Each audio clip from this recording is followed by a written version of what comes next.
I'm an I'm a new right here. I'm a new right here, and I live like for 6 years in the New Jersey, New York area, and I just moved into Dallas, and I'm interesting the in real estate from 2018, but on 2018 I just started some couple classes about real estate, but I didn't finish it because I have a lot of other things to do, and I just forget about this for a couple years, and I just started again last year, and I just found like some Casey, and I just jumping to this group. Very nice, very nice. Welcome, welcome. Azamat, he's Yeah, from Kazakhstan, like I am. All So yeah, right. we're we homies. yeah, we're from one country. What's the city where you born in? Karaganda.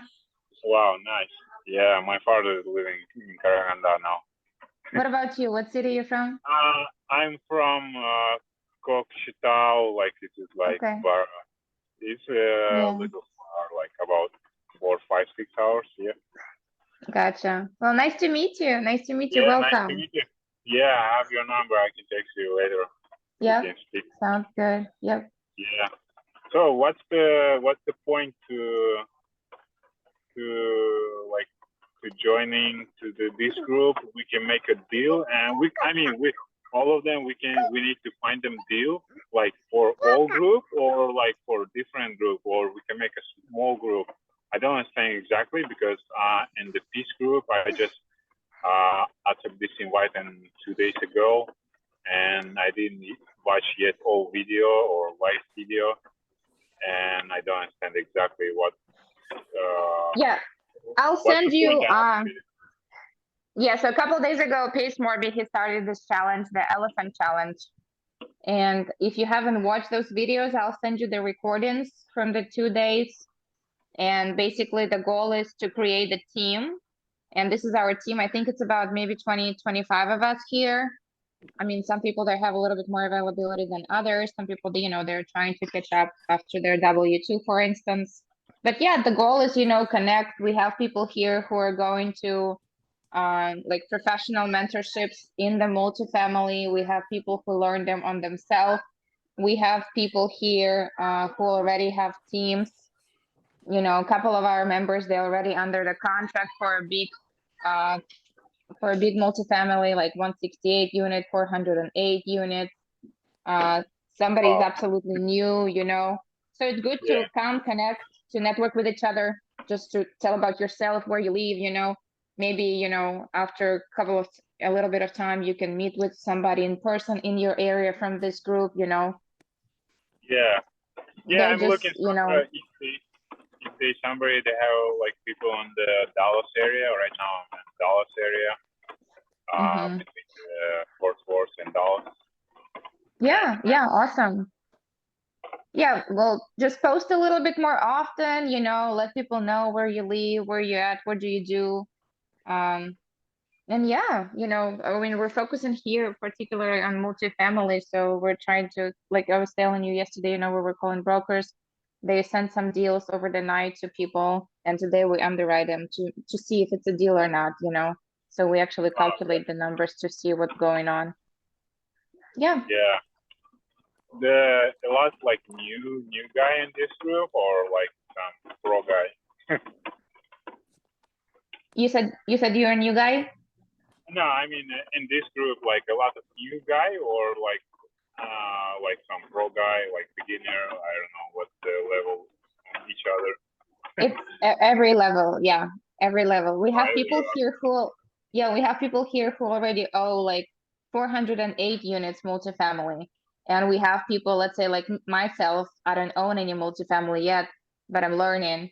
So Uh, yeah, everybody interested only the multi house. I mean, not yeah, this like group, this group, we're focusing on multifamily.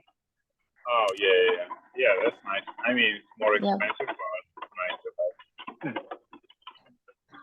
Yeah, well, there are ways. Just continue, tuning into the Zooms and just to the content that we post. But actually multifamily, sometimes you can just own it without any money out of pocket. You know, it's all about raising money. It's who you know, who you can borrow money from, who Yeah. would willing to invest into your deal. But that's where it comes to the underwriting. You know, you got to make sure that your numbers make sense. Your numbers are good, that it's, you know, very appealing and sweet deal for your investor. So when you go to present, they will be willing to invest with you because they will see that, you know, on X amount of money they invest, they get X amount of percentage back in their return, you know. So if Oh, they yeah. have money just sitting in their like you know, retirement accounts, 401ks and so forth, you know, just not doing anything, right? Just gaining like small percentage, they can pull that money in and invest in the deal. This is how people, you know, raising money, and this is how they acquire in multifamily properties. Yeah. Wow, nice. And everybody in this group from different states, yeah? Like, Oh yeah, yeah. Everybody's all over the country. Yeah. wow. Yeah, man, how many groups they have? Like different groups? Like I see on the Peace group, like some 18,000 people, or yeah, around 20,000. I think. No, this group, I think we have slightly shy under 30 people. It's not a big group of us. Oh, yeah, nice. Yeah. Well, yeah, nice to meet you, everybody. Nice to meet you. Thank you. Thank you, Azamat. Nice to meet you too, Azmat. Yeah, nice to meet you. I'm new. I don't know. You can text me, call me every time. I'm looking for a single family house right now in the Fort Worth area, just to like sub 2 or something like that, and I just make it like. Oh, you're mute, you're mute. Azamat, I will send you the link to Pace's Creative Finance Group if you're not a member there yet, and you can post what you're looking for in which area, and you might have some deals coming your way, maybe even creative deals. And we can chat offline more, you know, of like different strategies. And I'm not even sure if you're familiar a lot with Pace and stuff, you know, and the way he runs the business, but we can chat offline. I can tell you more. Okay, we're gonna get back on track, you guys. Yes. And you can share offline as a Yes. Matt and Olga, okay? But let's focus in on what this Zoom's about. Yes. Yep. We've got a few more hours of kind of business type hours, even though Let's it's the do it. weekend. So, Yep. Let's make Mina? phone calls. Mina, are you ready to call? I think we lost Tiffany. Oh, okay. All right. Do you have a list? Do you have brokers and what's your focus? No, actually, I left my list yesterday. I didn't know we're calling today, but yes, you have someone in mind, or should I? I did pull up one person. It's I'm gonna get it over. This is Rudy Gonzalez. He's a broker in Houston, and I got his number off of LoopNet. He has a 12 unit, which was under what we said, but that I pulled it right before. I pulled it before we knew that Pauline had wanted us to change over the number. So when you talk to him, you don't have to talk to him about that unit. Let him know that we're looking for 12 to 100 and that you'd like to know what he has in the greater Houston area. Okay, so I'm not even going to give you that information. So here it comes.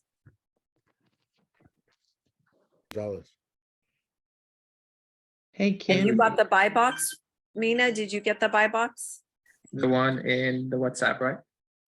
Yes. The new one we Excellent. just posted. Give me a second. I can send it to you. I found the message. It just went. It's okay. I'm gonna go look. You take a moment. You get yourself situated. Do you have a script or anything you need? No, I usually just start with them and just talk to them. But I I'm think just. you got it. All right, everybody. Yes. Everybody give Mina some love. Do it, baby. You got this. Amina. Kim, How about you? just before you start, I actually have my underwriting team, my other team coming on Okay. just for very briefly to see if they can help with some underwriting. They might be on for 30 minutes. We're actually supposed to be underwriting some deals with them. Wow. Okay. Yeah. Wow. All right. And when are they coming on? No, I sent them the link. Okay, you did get that Yeah. link. Okay. Yeah. So did you want to hold off on the call? No, I no. think we should make the Go for call. it. Okay, Go for go for it. Everybody, get on mute so your background noise doesn't come up, but chat and give them Okay. pointers. I'm gonna put it on speaker and I'm gonna take my headset and then I'll hear you guys, but let's see if we're able to. We're looking for property sale.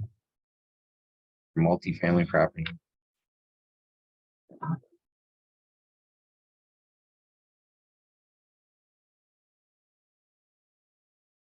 Please leave your message for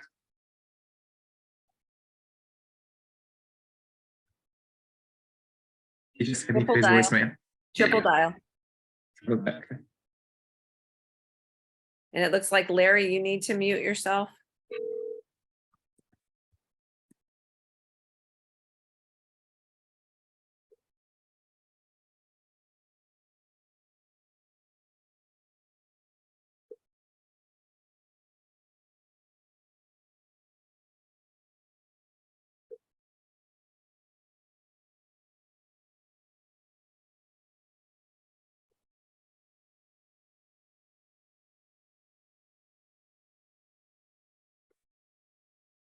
Please leave your message for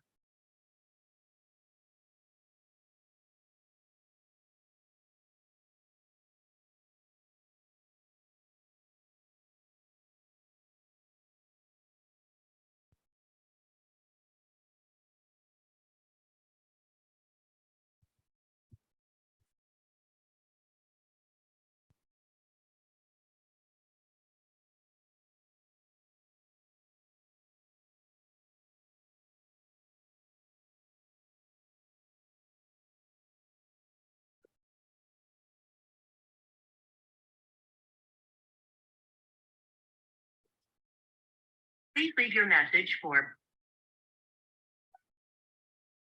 Hey Rudy, this is Mika Solomon here. I probably saw you at that time, but my partners and I will look at some properties in Houston, and I was wondering if you can help us. So hey, you can give me a call back at 714-727-6692. Again, 714-727-6692.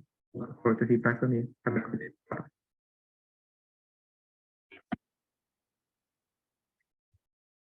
You guys usually leave a voicemail.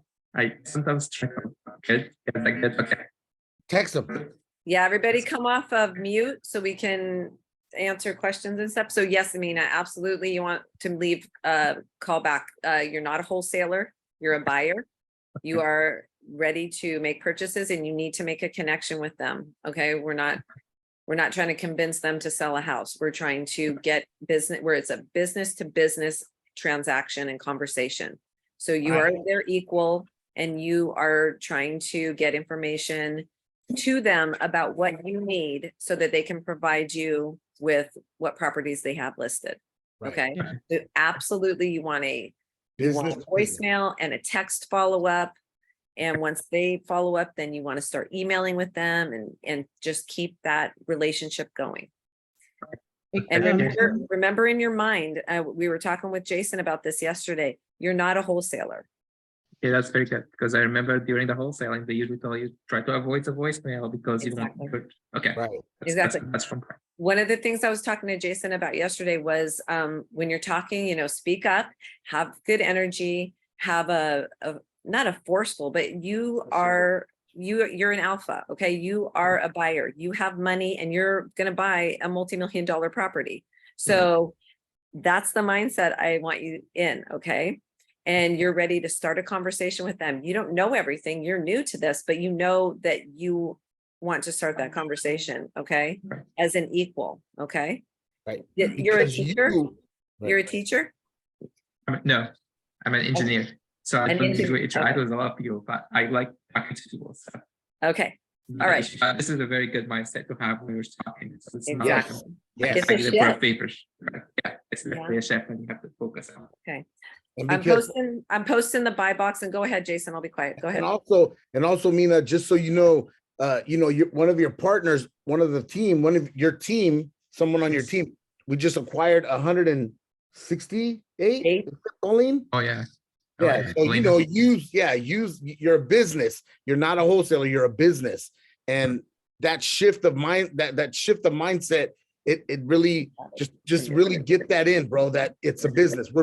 You're me to you, me to you. I'm talking to you, you're talking to me. We're just two business guys doing business. Not trying to, like Kim said, not trying to convince you that my price is better than that price. It's not about that. It's about, hey, we could do something with this property. Let's do it. And if not, that's okay. But I still want to keep the relationship with you because we're going to do business eventually in the future. That's because I'm a business and I'm in business. That's my Hey, business. guys, really Oh, quick. I think he I stopped just calling wanna back. Shout out Malcolm I think and, he's calling and back. Steve. Okay, he's okay. calling back. Go ahead, go ahead.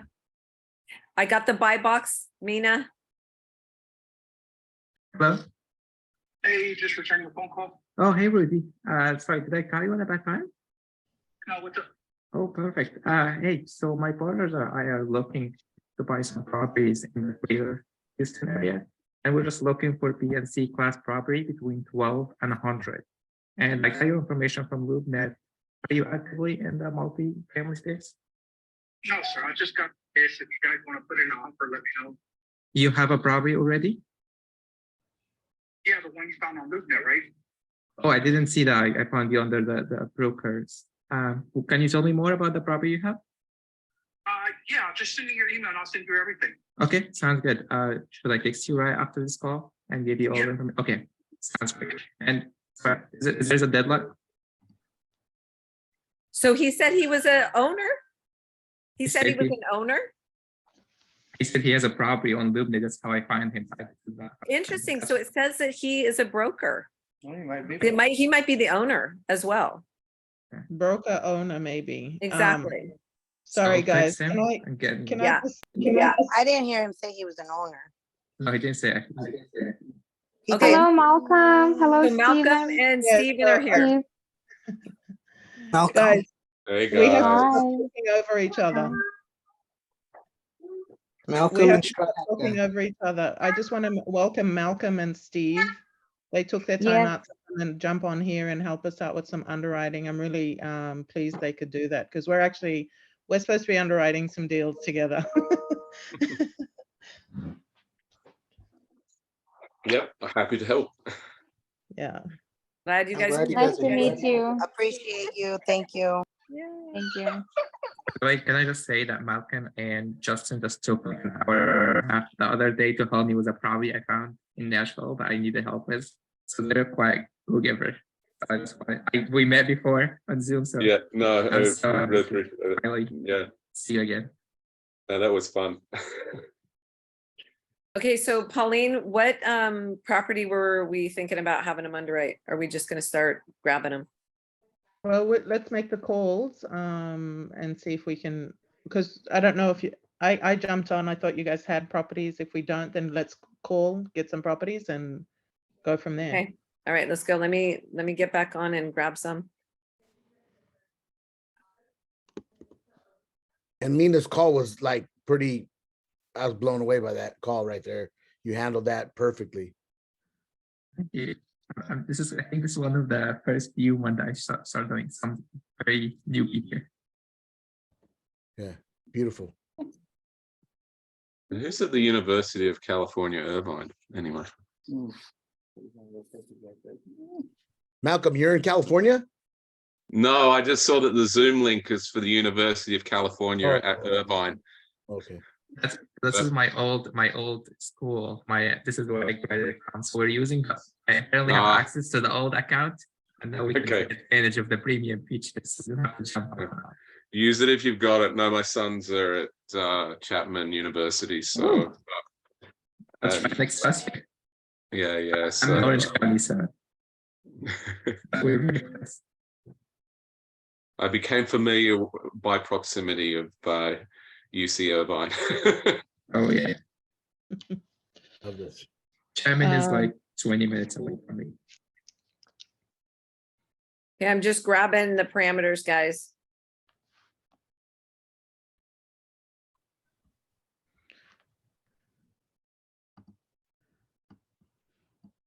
Yeah, Kim, I know, right?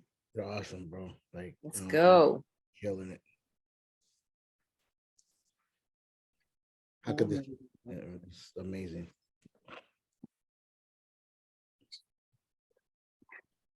Can we share screen for LoopNet? Anyone? And then we'll Or pull Olga, some- maybe, I don't know if you're there, you can jump on and start loading as well.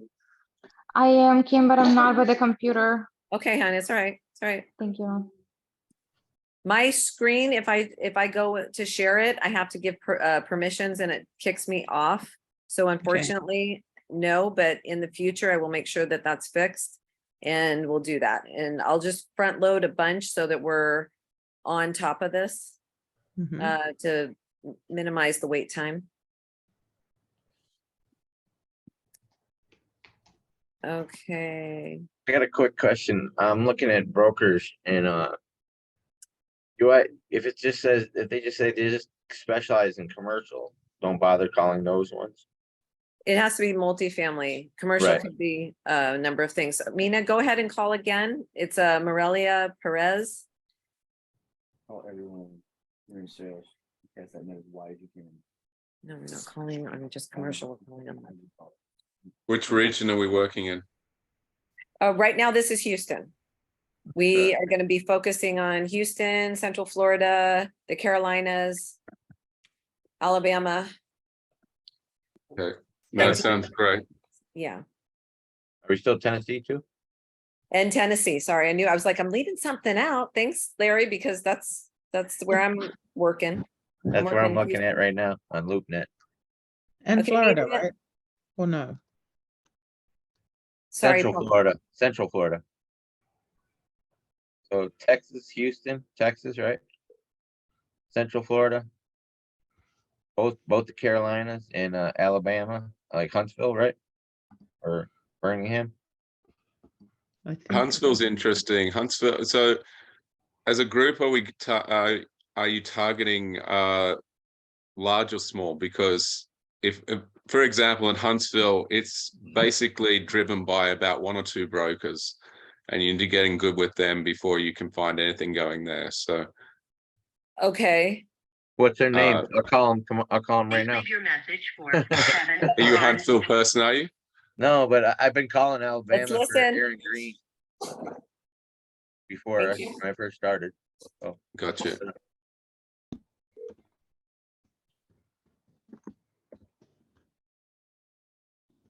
If Please those are the leave your good ones- message for She texted me that she's gonna talk about that, so I'm just gonna text her back. Because it Yeah. seems to me, if you're going for smaller units, anything say below 30, you can just go to MLS as well in terms of trying to chase them down and seeing what's there as well. That's just one viewpoint I have, because once you get in that mid-range, There's Good activity. point, Malcolm. I think that's one that was something Marcel and KJ Caroline that the JVM group came up with, because they had a property listed on the market for more than 8 months. So it didn't have the financials exactly, but they did have the rents. So they did negotiate it with seller finance, it looks like.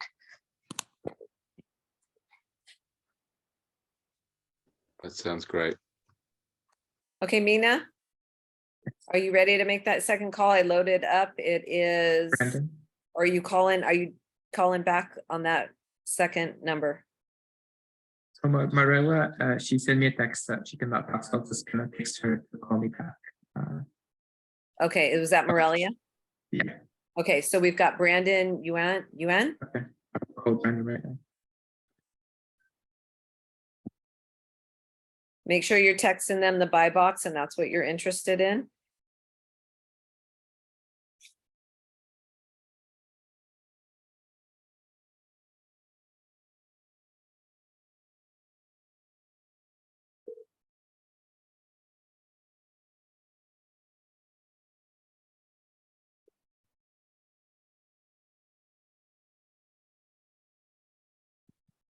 Your call has been forwarded to an automatic voice message system. 817.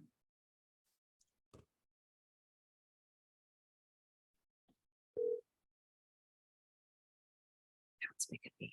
Your call has been forwarded to an automatic voice message system. 8178. It's making me gain a access by.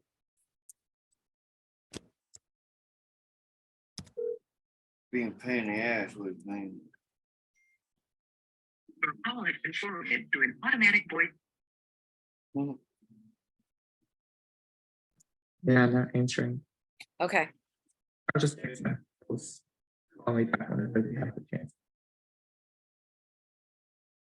The weekend, some of them don't work on the weekend.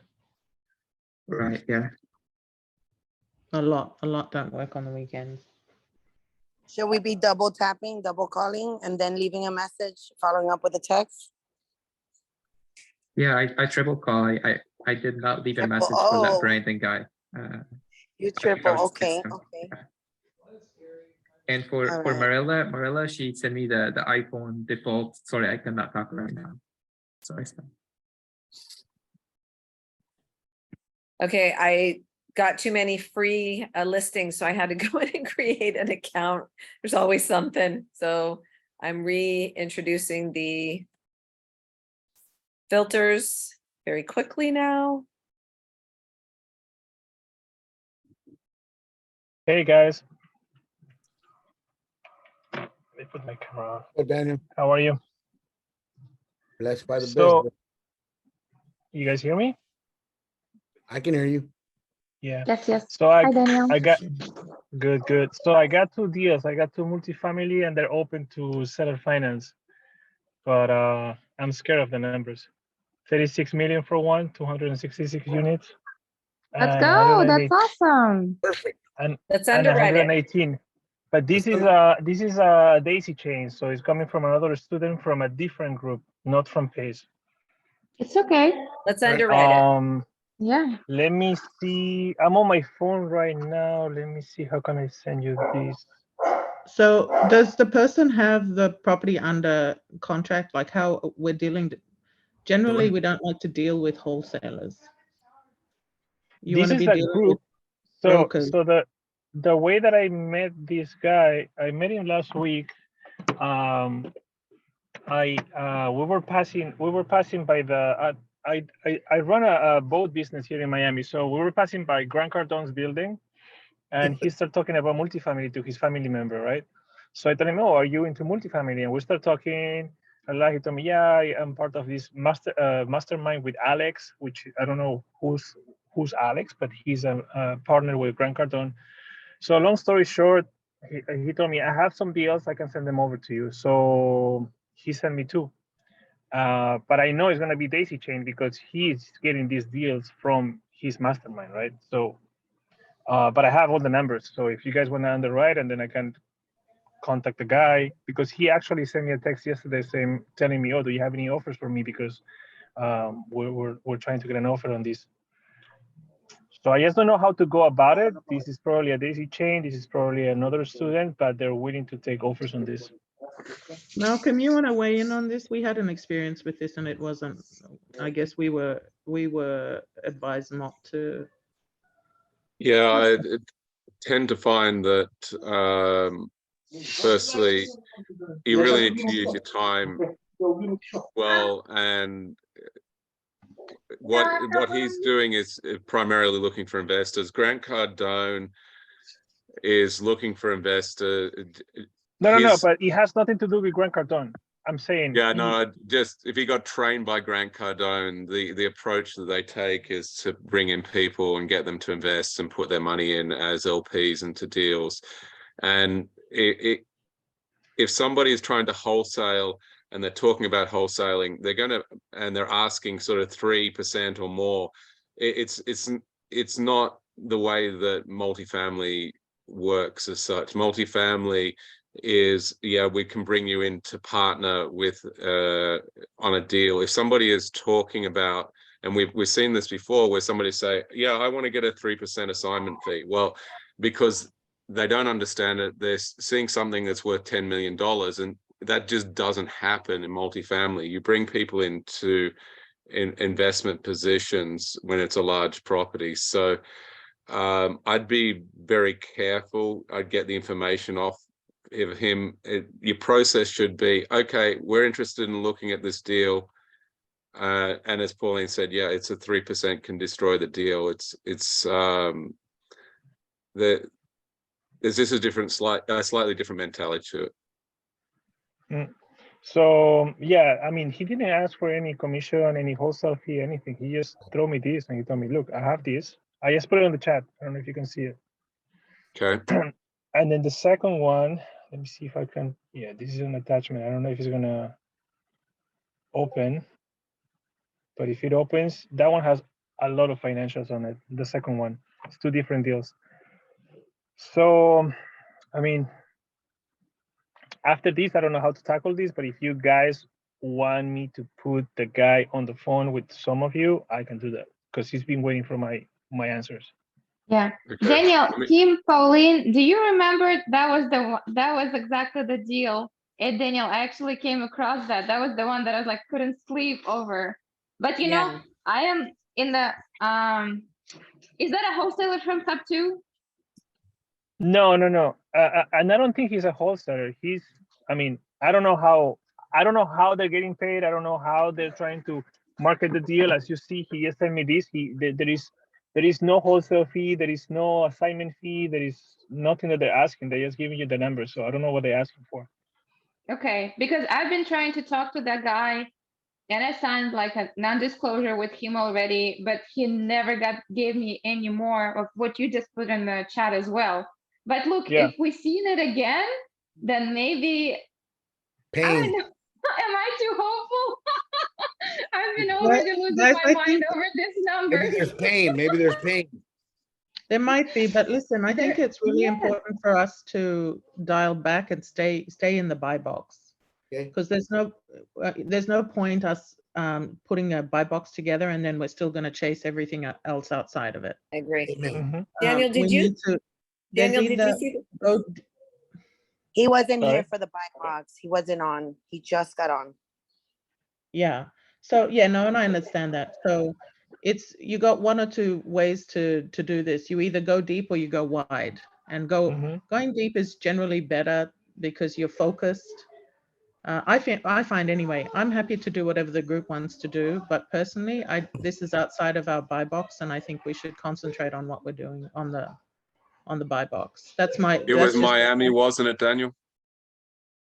It's a farmer's I'm branch. from Miami, but I think those 2 deals are Oh, in it's Texas. Yeah. Okay. So Let me no, just- I totally respect that. I mean, I wasn't for the buy box, but I was just saying, like, I got these. I just don't know how to. I don't know what's next step. You know, like the guy is asking me by text, hey, did you get any investors for this? But I don't know what was next. I don't know who can underwrite it. I can put whoever wants to be in contact with him. I can put him in contact. I would be personally interested just because I just want to get deeper into this case. You know what I mean? Because Mm. it kind of like came across already and now we're seeing it again. And And even let- if it's not a deal, I think I'll just learn from, you know, like Malcolm and Steve is saying, you know, they saw it already. I feel like I wanna know that too. And what about the second one? Were you able to open that link or not? It's actually not a link, so let's see. But yeah, I see what you're saying. And Mina, while they're doing that, can you scroll back up in the chat? I put in a couple more numbers for you to call. Brandon Yuen, did you call him yet? Yeah, he didn't answer, so I'm gonna go to Mallory. Mallory Ramey. Mhm. Mallory Ramey is right under that. Okay, and there's one more. You said- Daniel, can you please send that link to our WhatsApp group? Because it's not even Oh, yeah. making, I can't even copy it for some reason. Hold on now, because I have 2 WhatsApp Thank groups. you. We are Elephant Challenge Florida, or we are MF Elephant Challenge? MF. Yes. MF. MF? Okay. Mhm. Mother. I'm gonna follow up. And then there's one more, Mina. It's Francois Lee. Mm, Or Francois Lee. Yeah, a lot of people heard that. Pencils, okay. And it's recorded, so yay. Interesting. Okay. I'm gonna find- Uh, I can't copy anything off of the chat. Mina, do you know if that's a preference on your end? That is a setting. Yeah. And he's dialing right now and he's admin, so we're just gonna have to wait. He's got his hands full.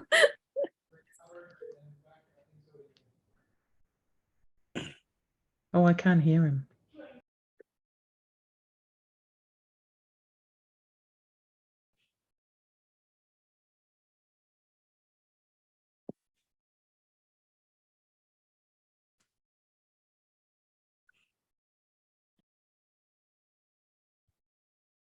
You have reached the voicemail of Mallory Ramey. I'm unable to get to the phone right now. So if you leave your name and number and a time that you called, I'll get back with you as soon as I can. Thanks so much and have a great day. Hey, Mallory. At the tone, please record your message. When you have finished recording, you may hang up or press 1 for more options. Hey, Mallory, this is Mina Solomon here, and my partner and I were looking in the Houston, Texas market, and we came across your contacts. So please, if you have a chance, just give me a call back at 714-727-6690. Again, 714-727-6690. Have a great day. Bye.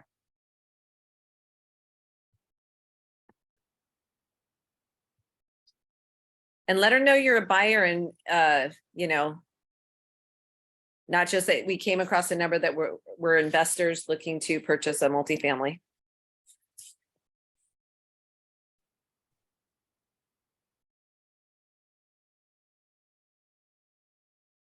Do sales training sometime.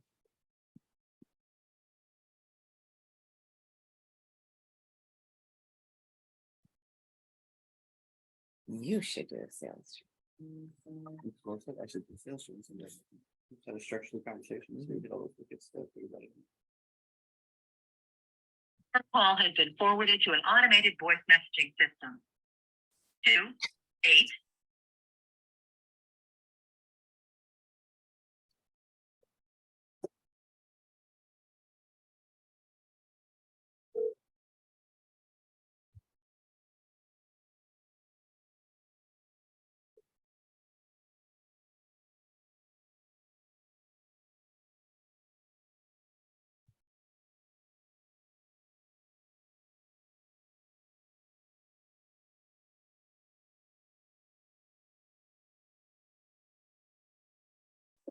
Your call has been forwarded to an automated voice messaging system. 28173388877 is not available. At the tone, please record your message. When you've finished recording, you may hang up or press 1 for more options. Hey, Francisco. Sorry if I pronounced that wrong. But probably call you at a bad time. But this is Mina Solomon here, and I'm part of a well-funded partnerships, and we're looking to pick up a property out in Houston, Texas. And I'm seeing you active in that space, so I was wondering if we can connect and see if you get anything for us. So please give me a call back at 714-727-6690. Again, 714-727-6690. Looking forward to hear back from you. Have a great day. Bye.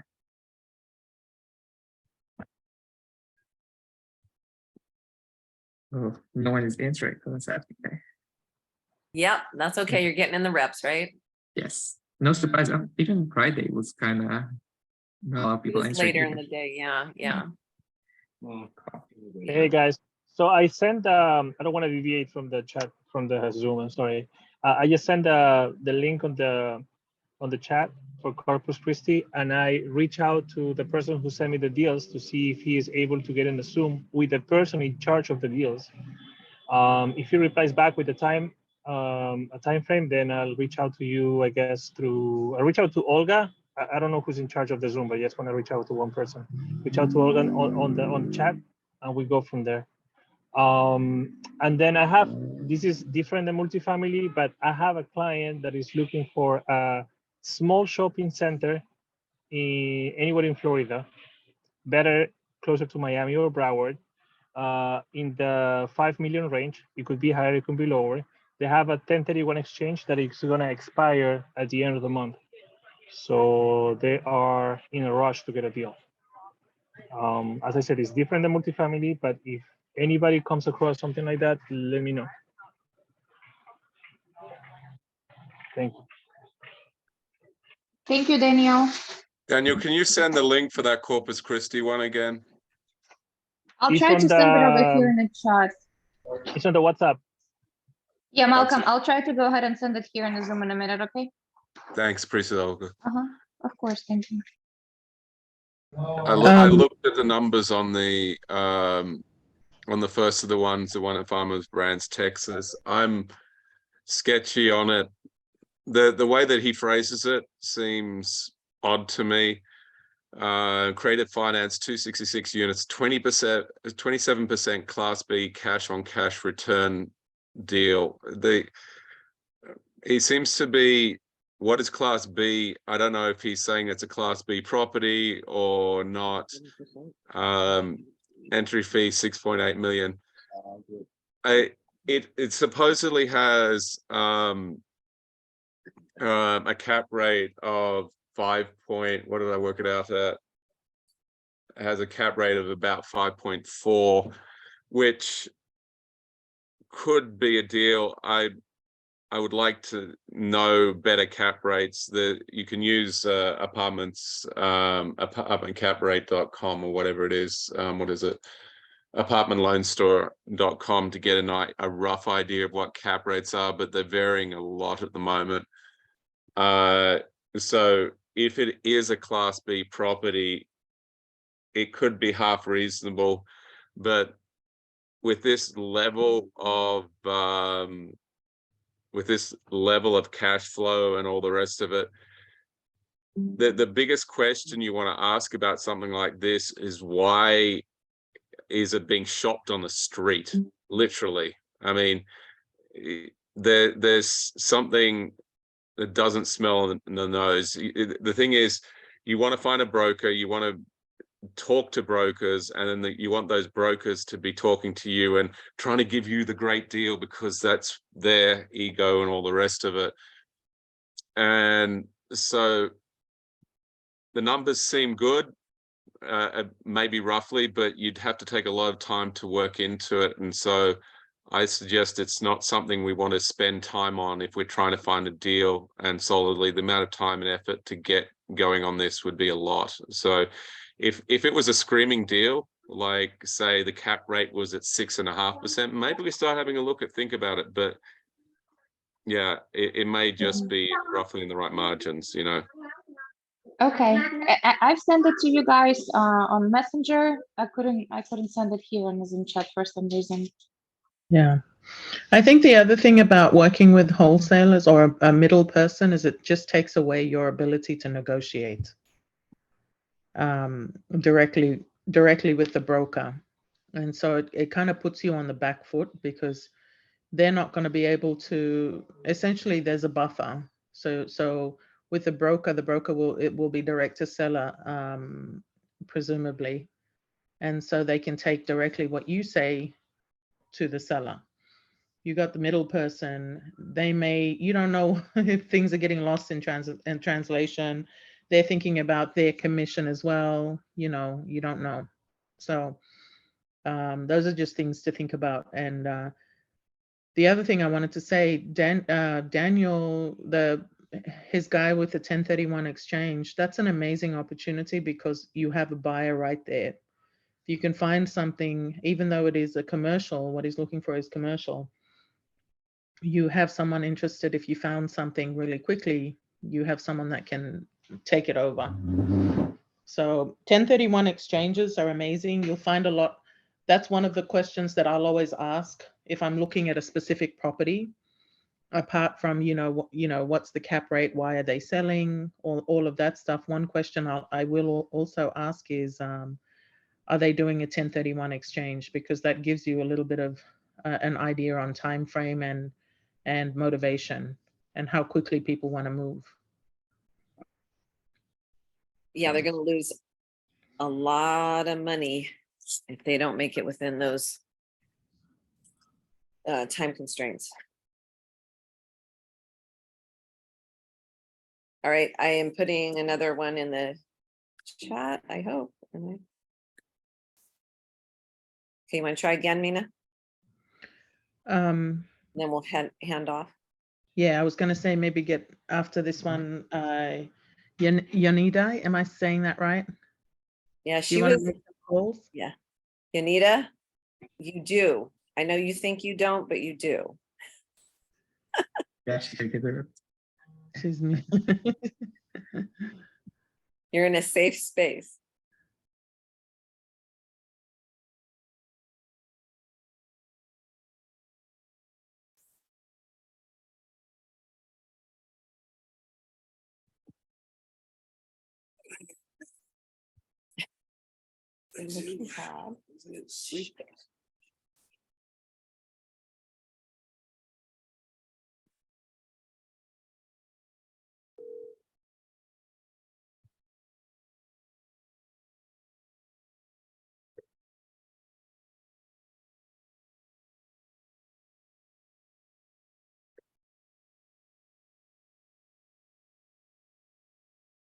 Oh, Oh, hey, Ernesto. Did I catch you at that time? depends. Eh, If you're ready to buy something, a real estate property, of course not. Oh yeah, we are so ready. Yeah. So this is by the way, this is Mina here. So I did not introduce myself, but my partners and I are well funded and we're looking to grab something right on in Houston, Texas. And we came across your information on LoopNet. So I was wondering, are you active in the multifamily space? Yes, yes. Perfect. It's not, yeah, it's not one of my favorites, but yes, I am. There's so many buyers. That's the problem with multifamily. Okay. There's so many buyers and very little listings. So Is it quite competitive right now? With the it's very market? competitive. Yeah.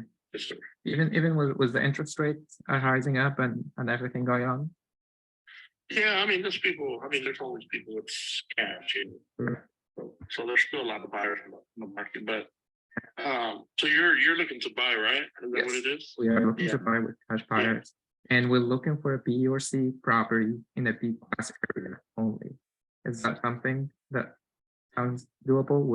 For the first one, we're looking for like 20 to 100 units, mixed unit preferred. And if the smaller the property, we'll be focusing on the cash flow. The bigger the property, we'll be focusing on appreciation. So that's kind of our pie box right now. Is that usually something that you work with or comes across your desk? Yes, I have one of my coworkers, that's his specialty. I handle mostly retail or industrial properties. Okay. Like, you know. But no, I do have a friend that's all he does. That's his specialty. Friend, coworker. I can reach out to him, see what he has. Of course, yeah. Let's do that and let's get something that's work together. We're looking to make connections and continue working together. Okay. So how did you find me? On LoopNet. Okay, so you have my email. Send me your information via Can I text? text it to me. I'll text you my information and the bypass as well, and we also can email you so you can keep it all on the record. And do you want me to follow up with you? Do you think you will be able to connect with your colleague? Yeah, on Monday. give me like a few days. Yeah, Okay. give me a few days. And I'll see what he has. Today is several. Perfect. You have some, yeah. That's what- That's especially. That's what he does. Perfect. Oh, you're gonna hear. Cool. So I can follow up with you again later this week. Sorry, I know I'm calling you on a Saturday. Hopefully I can call you in the person and we can connect with your colleague and like that. Okay, yeah, go ahead and text me. This is my cell phone. You can text me. Okay. Your full name, email, and I get your company name. That way I can save you on my. I get a lot of calls, so if you provide that information, I'll be able to save it Okay. on my phone and my system. Cool. Sounds great. Thank you very much. That's nice.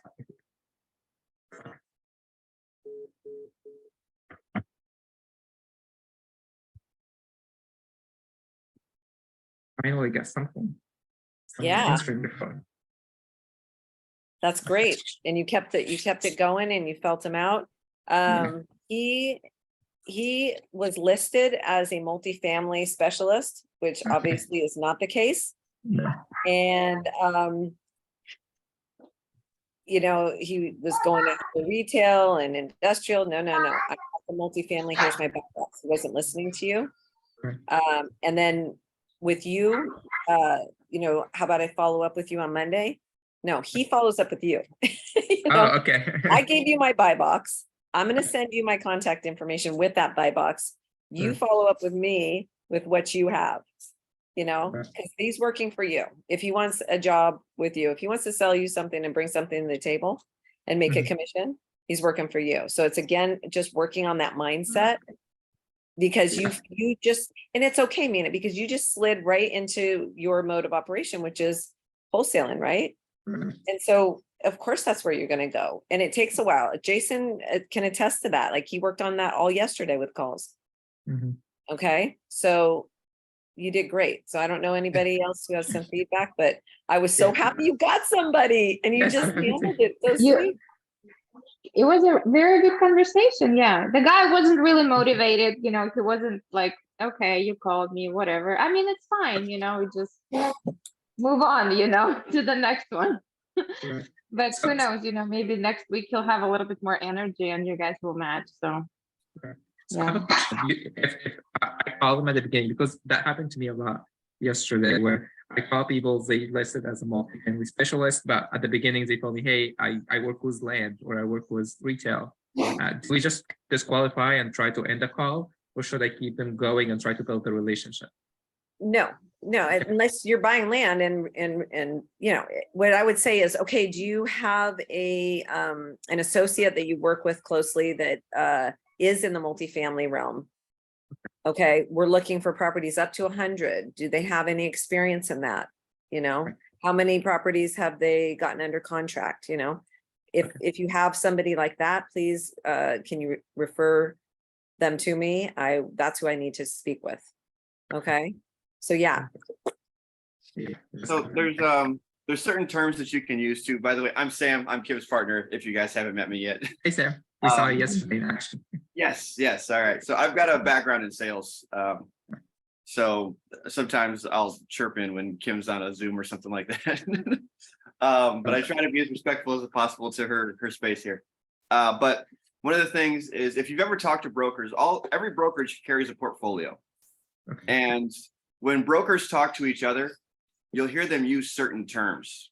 So there's certain things that are sort of signals in their mind as to that they're talking to a peer, right? So when they talk about each other's portfolios, they're talking to a peer.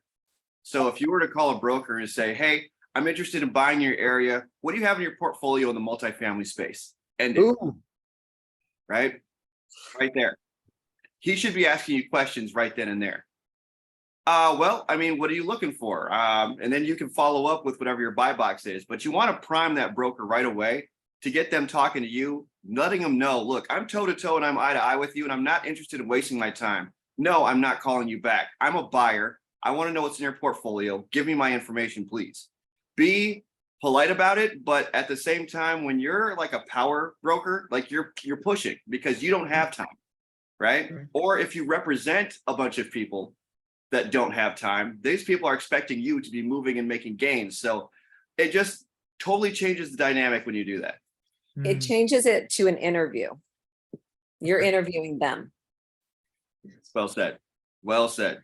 So give that a shot, and it doesn't have to be those words exactly, but just in your mindset, be thinking, okay, I'm talking to a peer. I'm talking to someone who's actually going to go to work for me.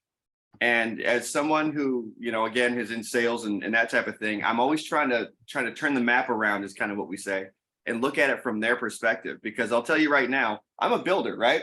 And if I'm a builder and someone calls me for a job interview and they're like, hey, so I'd like to sit down and talk to you about what my skills are. I'm going, great. No. But if they call me up and they're like, hey, listen, here's my tools. Here's when I'm available. When can I come work? I'm like, wow, this person's on it. I love it. Show up tomorrow. Let me see what you can do, right? So be decisive and don't be afraid to cut straight through the fat and get right to the point, because people who have money and have business, they want to get to the point. Sam, give me the line one more time. Hey, my name's, so hey, Bob, I'm calling you today. Hey, what do you got in your portfolio, man? Just give me that line one more time, man. That was butter. I was said, hey, I'm a buyer. I'm interested in buying in your area. What do you have in your portfolio that's in the multifamily space right now? man. Whew, dog. It's just a conveison, man. Just like you said. Fires in the Yeah, chat. man. Yeah. Fires in the chat. Fires in the chat. I That's see it. I see amazing, guys. I'm about to put on some high heels, man. You got me some kind of way. So right Yeah, now, sometime if I get a chance, sorry. if you guys have time and you're interested in any kind of sales training or anything like that, that kind of like the vernacular that you use, so you can kind of massage your way into things. I'm pretty good at that. Yeah, well, So awesome, go dude. through some of that. you're I gonna haven't get- already done it. You know what I mean, Sam? Like, as long as I've been knowing Tim, we should already been on there, man. Like, man. Woo, He always dog. says it's my space. And I'm like, what are you talking about? Are we partners or Yeah. what? I'm busy building a house, so I don't have any time, but we're getting there. Okay, that's We're getting BS there. because I was demoing or I was clearing up demo yesterday and yeah. Okay, He could next have been call. holding the sprayer. call. He could have been, I was at the dump running. Yeah, so no, I don't want to hear it. Well, Wait, she was kicking out, and I was like, no, get in there and get it done. And now she's doing the same thing to me. You're right. All right. So anyway, Daniel's got his hand up and Pauline's got her hand up. So who, Yes, I think, why don't we get Pauline real quick? Or Joel, I'm sorry, it's Joel. Charles first. Yeah, I just had a quick question. As your partner just stated, I was thinking, like, I saw Mina doing this in the beginning. He was like, we're well funded and ready to close. So like asking, I'm thinking of asking something like whether we are syndicating, whether we're syndicating JV partner or whatever our exit strategy is, we're ready to close and we're well funded. So I was noticing some type of line like that was getting them motivated when I used to talk to them. So how can I mix that with your line right there as well? Yeah. Well, I think you can just tag it on the back end of it. I'm a buyer in your area. I'm interested in the multifamily space. What do you have in your portfolio? They start talking, blah, blah, blah, blah, blah. All right, I'm very interested in this one. The team that I represent is well funded. We're ready to close. Tell me more about this property. And they should be jumping right on that. That's like low hanging fruit for them. That's awesome, brother. Thank you. Yeah. Okay, Pauline. I was just gonna give some feedback to Mina, but I think everybody's Yes, please do. kind of covered it. I think the only thing that I would say is you, when you're speaking, just project a little more and maybe speak with, speak from a place of like, you need me, I don't need you, which is what Mhm. Sam said. And so I didn't want to rehash it. I think it's just an experience thing where once you've done it a couple times, the confidence will come. Yeah. And Okay. see, Sam can say it like that because he's got the sales training behind him.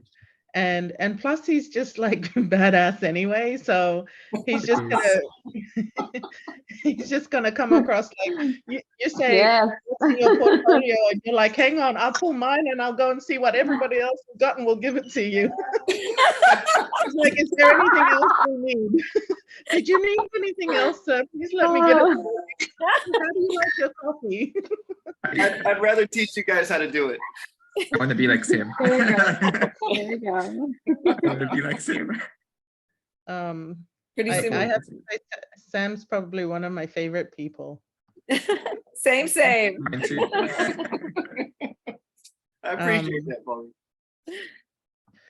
Okay, that was it. And I think you did really good in terms of like pivoting and asking about information. He really wasn't motivated, and you can't do much with people like that. I think just like, hey, thanks. Send me the information of your guy. Would love to connect, continue to build a relationship because multifamily is all relationship. It's all about relationships with a broker. And you just do that, like small touches. Okay, he didn't have anything today, but maybe put him on your calendar for a month from now and say, hey, I reached out to you. I don't know if you remember me. I was looking for this. We're still looking in the area. Do you have anything? Okay. So Yeah, he came from a place of deficit. right away, he started off the conversation of like, well, there's more buyers than there are properties. And he started telling you all the, like, he started going backwards. And, but you handled it perfectly. I thought you handled it gracefully and you moved, like she said, like Pauline was saying, I just piggybacking on Pauline's comment. Beautiful, man. Beautiful. Thank you, thank you. And I'm reading your comment, Pauline. Sorry, I didn't catch that. That's what I was talking about. I agree. Remember to balance. That was a good one. I think I was kind of trying to talk a lot over him and to Yeah. get him continue the conversation. I think from the past, I tend to talk with people and they don't give me a lot of information, so they don't talk. So I try to get them talking. So I asked about like other, like how's the market, how's it going? Probably it's not necessary in this case. Right? Well, I think when you're the one trying to, if you pause, it actually is a very powerful thing. But when you're the one trying to fill what you think is an awkward silence, right. then you're coming from a like he has control, not you. Okay. Yeah, And so that's what you Pace want- is saying, you know, whoever speaks first loses. Mm, That Yeah. is so right, Pauline. You have to remember to pause, let him fill the gap in, and then if he doesn't, I mean, he wasn't motivated, you know, just move on. That's Not all. at all. Yeah. Yeah, I wouldn't want him. wasting our time. Representing me. No. Okay, You're you're on paused. mute. Kim. Mute. You're muted.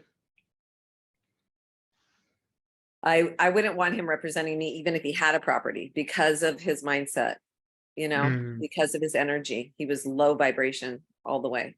Low vibration. Yeah.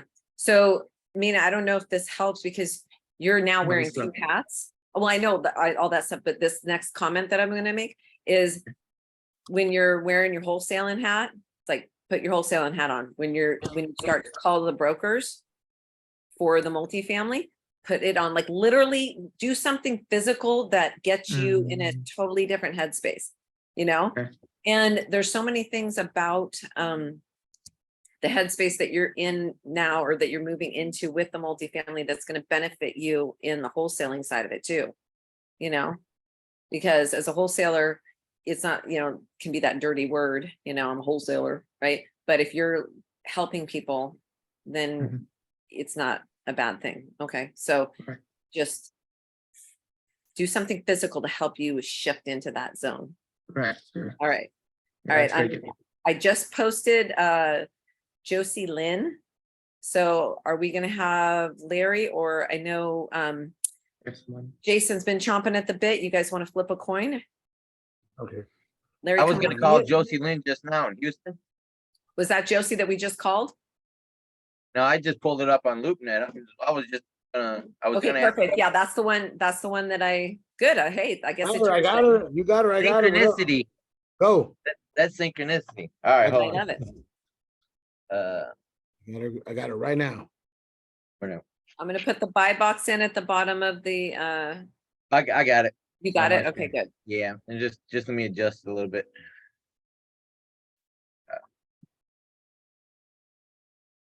Yeah, I used to live in Houston. So like looking there.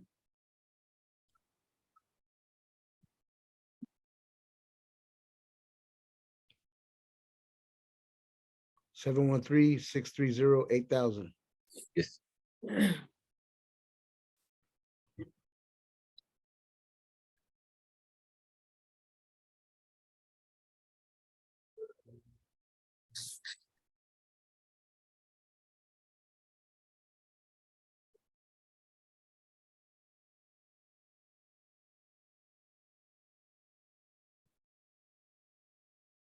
Kim, put the next number in there and I'll grab it so that as soon as he's done, I'll just hit it and go when we're ready. I'm sorry, the person you are trying to reach has a voicemail box that has not been set up yet.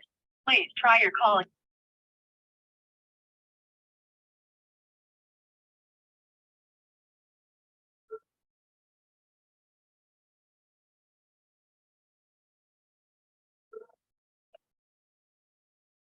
Mari, this is Sandra. How can I help you? Yes, is this Josie Lynn? No. I'm looking for Josie Lynn. She's a realtor. The UMRE Real Estate Group broker? Yeah, she's not available. Oh, she's not available. Is this the office? Yeah, this is, Mano. Okay. Are you a broker also? No, I'm the assistant. Oh, you're the assistant. Okay. How can I help you? Well, I'm a real estate investor and I have a team. We're buyers in the area. And we're looking for some multifamily properties, specifically B-class area only, B and C properties, 20 to 100 units. Mixed units are preferred. And we're well funded and ready to close. Is there best time to get back in touch with Josie? She's currently not available. If you have all this information, you can send it to the email, which is josieLynn@gmail.com, and then I'll respond to that. Is it what Josie Lynn at what? josieLynnTeam@gmail.com. Josie Lynn team at gmail.com. So send you the buy box? Yes, please. Okay. Thank you so much. All right, thank you. All those people that it looks like they don't want to work, you know, like you're pulling Those a are teeth out of those them. are assistant, so But still, you know, it's like pulling a teeth, talking to them. They don't want to make any money. I don't understand. Right, me too. She just like Well, wanted to lots- get off the phone. I don't know. Mhm. A lot of them are making money with bigger fish. And so if you sound like a small potatoes or you sound like you don't know what you're doing, they're filtering you, they're interviewing you as well. Malcolm, There's you a have di- well, how Malcolm, did I you have sound? your hand up? I thought you sounded pretty good. She did. No, you sounded good. The thing to realize about multifamily versus sub 2 is very entrepreneur, very aggressive. The moment you start to walk, especially with brokers, you walk into the broker world, you're walking into corporate, you're walking into teams, you're walking into office politics.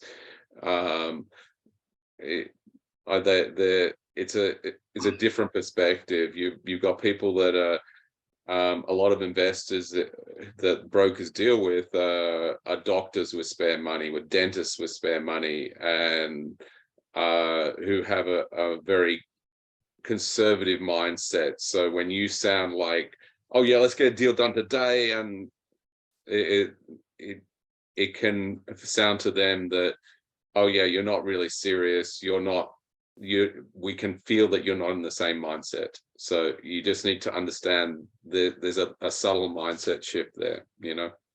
I was just going off what Tim's partner said.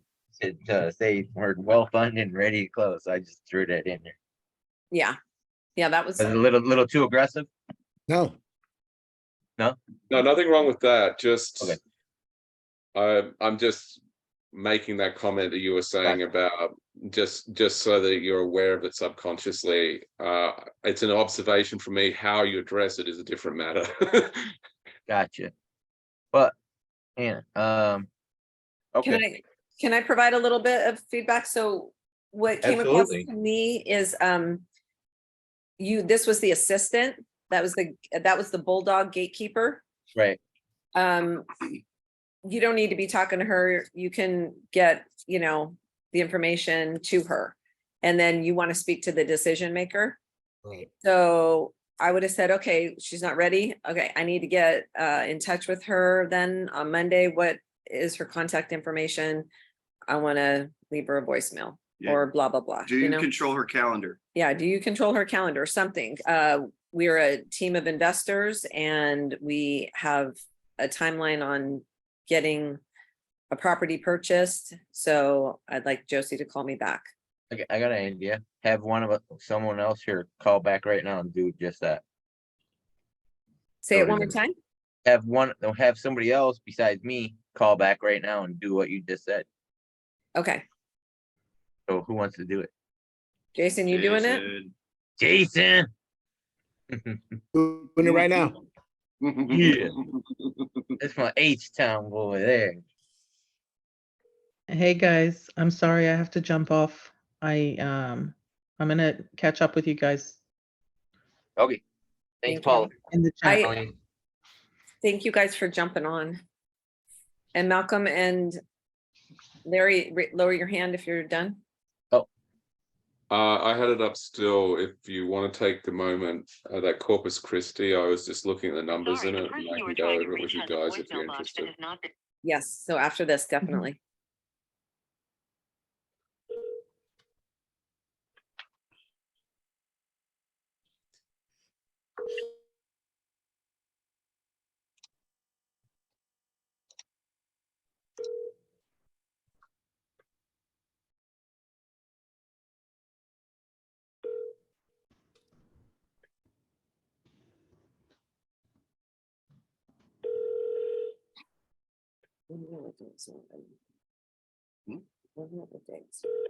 I'm sorry, the person you are trying to reach has a voicemail box that has.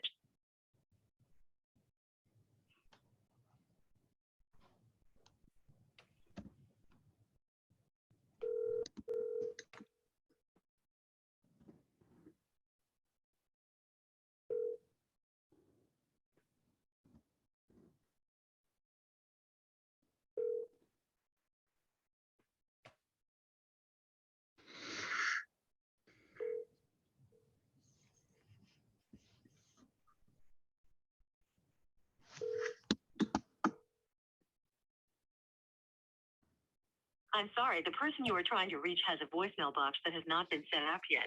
Please try your call again later. Goodbye. Oh, wow. Yeah, I was gonna leave a message at the end right there, but I guess not. Next. Oh, can't hear you. There you go. Yeah. Can't hear you. So Malcolm. Ooh, Malcolm. There you go. Can you tell us what you got, what you really got? Okay, let me share a screen if I can. Can I share a screen or not? Nina, does he have permission? Sorry, let me see how can I do that. I'm gonna make you a co-host. Let's see if that would be the option. Can you share your screen or no? Yep, I can. Okay. Perfect. Okay, so was it Daniel who sent through this? Yeah, it was Daniel. So this is the Corpus Christi deal he's sent through, and there's some interesting things immediately which make it potentially desirable. I say potentially, you can't just jump into these things, but I've done some quick analysis. It seems to be buried heavily in financing and not underwriting the deal. I was very surprised, and I just put some stuff in here. But the first thing, I'm just looking at the asking price was 4.2, which was interesting because when you look at the cost per unit, it's actually $35,000 a unit, which is a very, very nice per unit cost. Okay, I haven't gone into it in deep right now, but there's a whole lot about new financing in here and the likes, but I decided just to look at the deal. So when we look at the deal, we want to make certain what we would be buying it for based upon the current price. So basically, when somebody is looking to sell you something, they're going to tell you what it can be, and you don't want to buy on what it can be, you want to buy on what it is. So the first thing that I did, and these numbers look like they've been inputted and I don't have an address. I'd really like to look at the property, but I took the current rent, which is here, and then removed it from remove the expenses, which are actually on the next tab. A second. I've got, so the screen share is covering up my spreadsheet, which doesn't help me.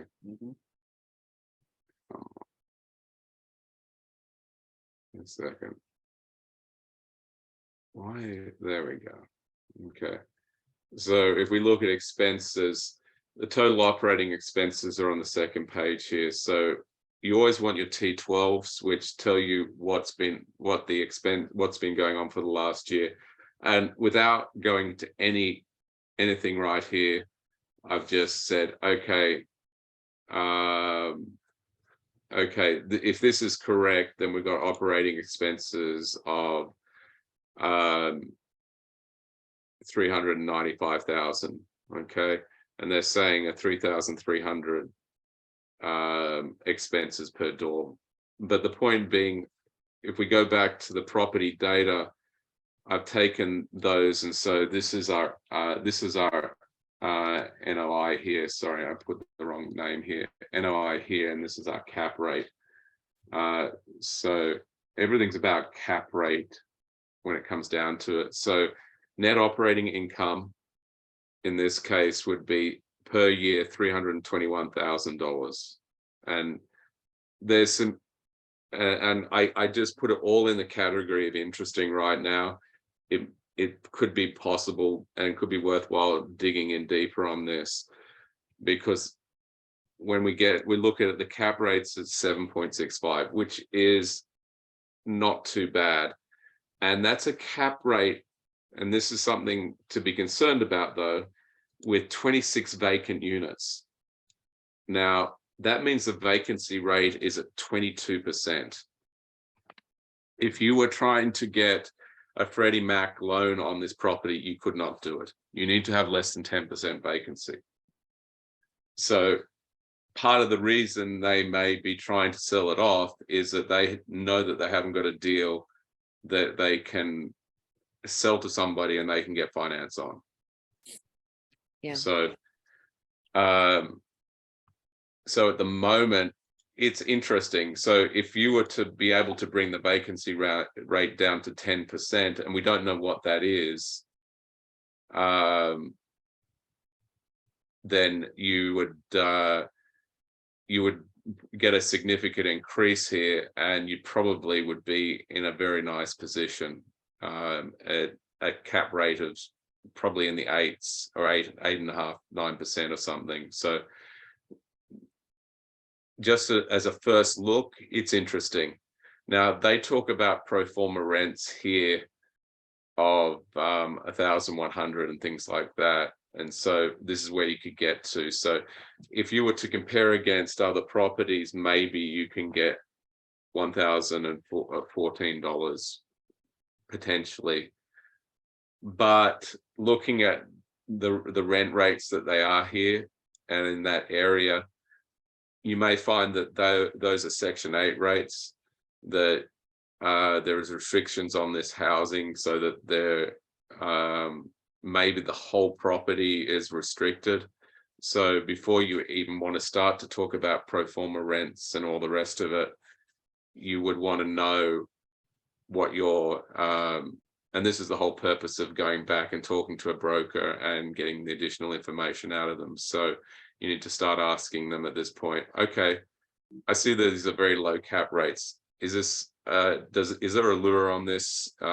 Is there Section 8, other Section 8 tenants? So lower or low income tenants in rules for this.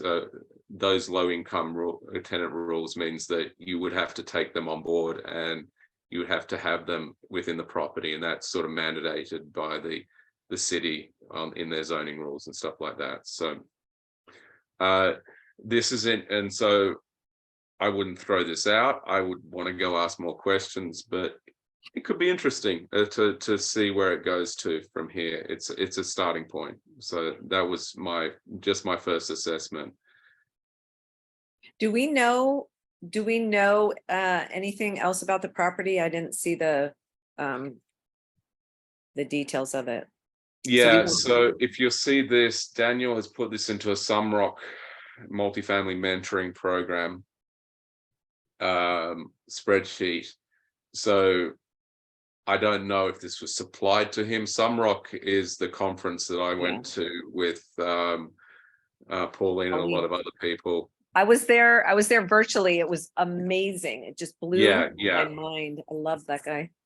No, it was fantastic. It's just a matter of, I didn't know who knows about him or not. He's he's big into his mentoring program. So wherever this data has come, it's been put into the property name says Real Estate Guild, which isn't the property name.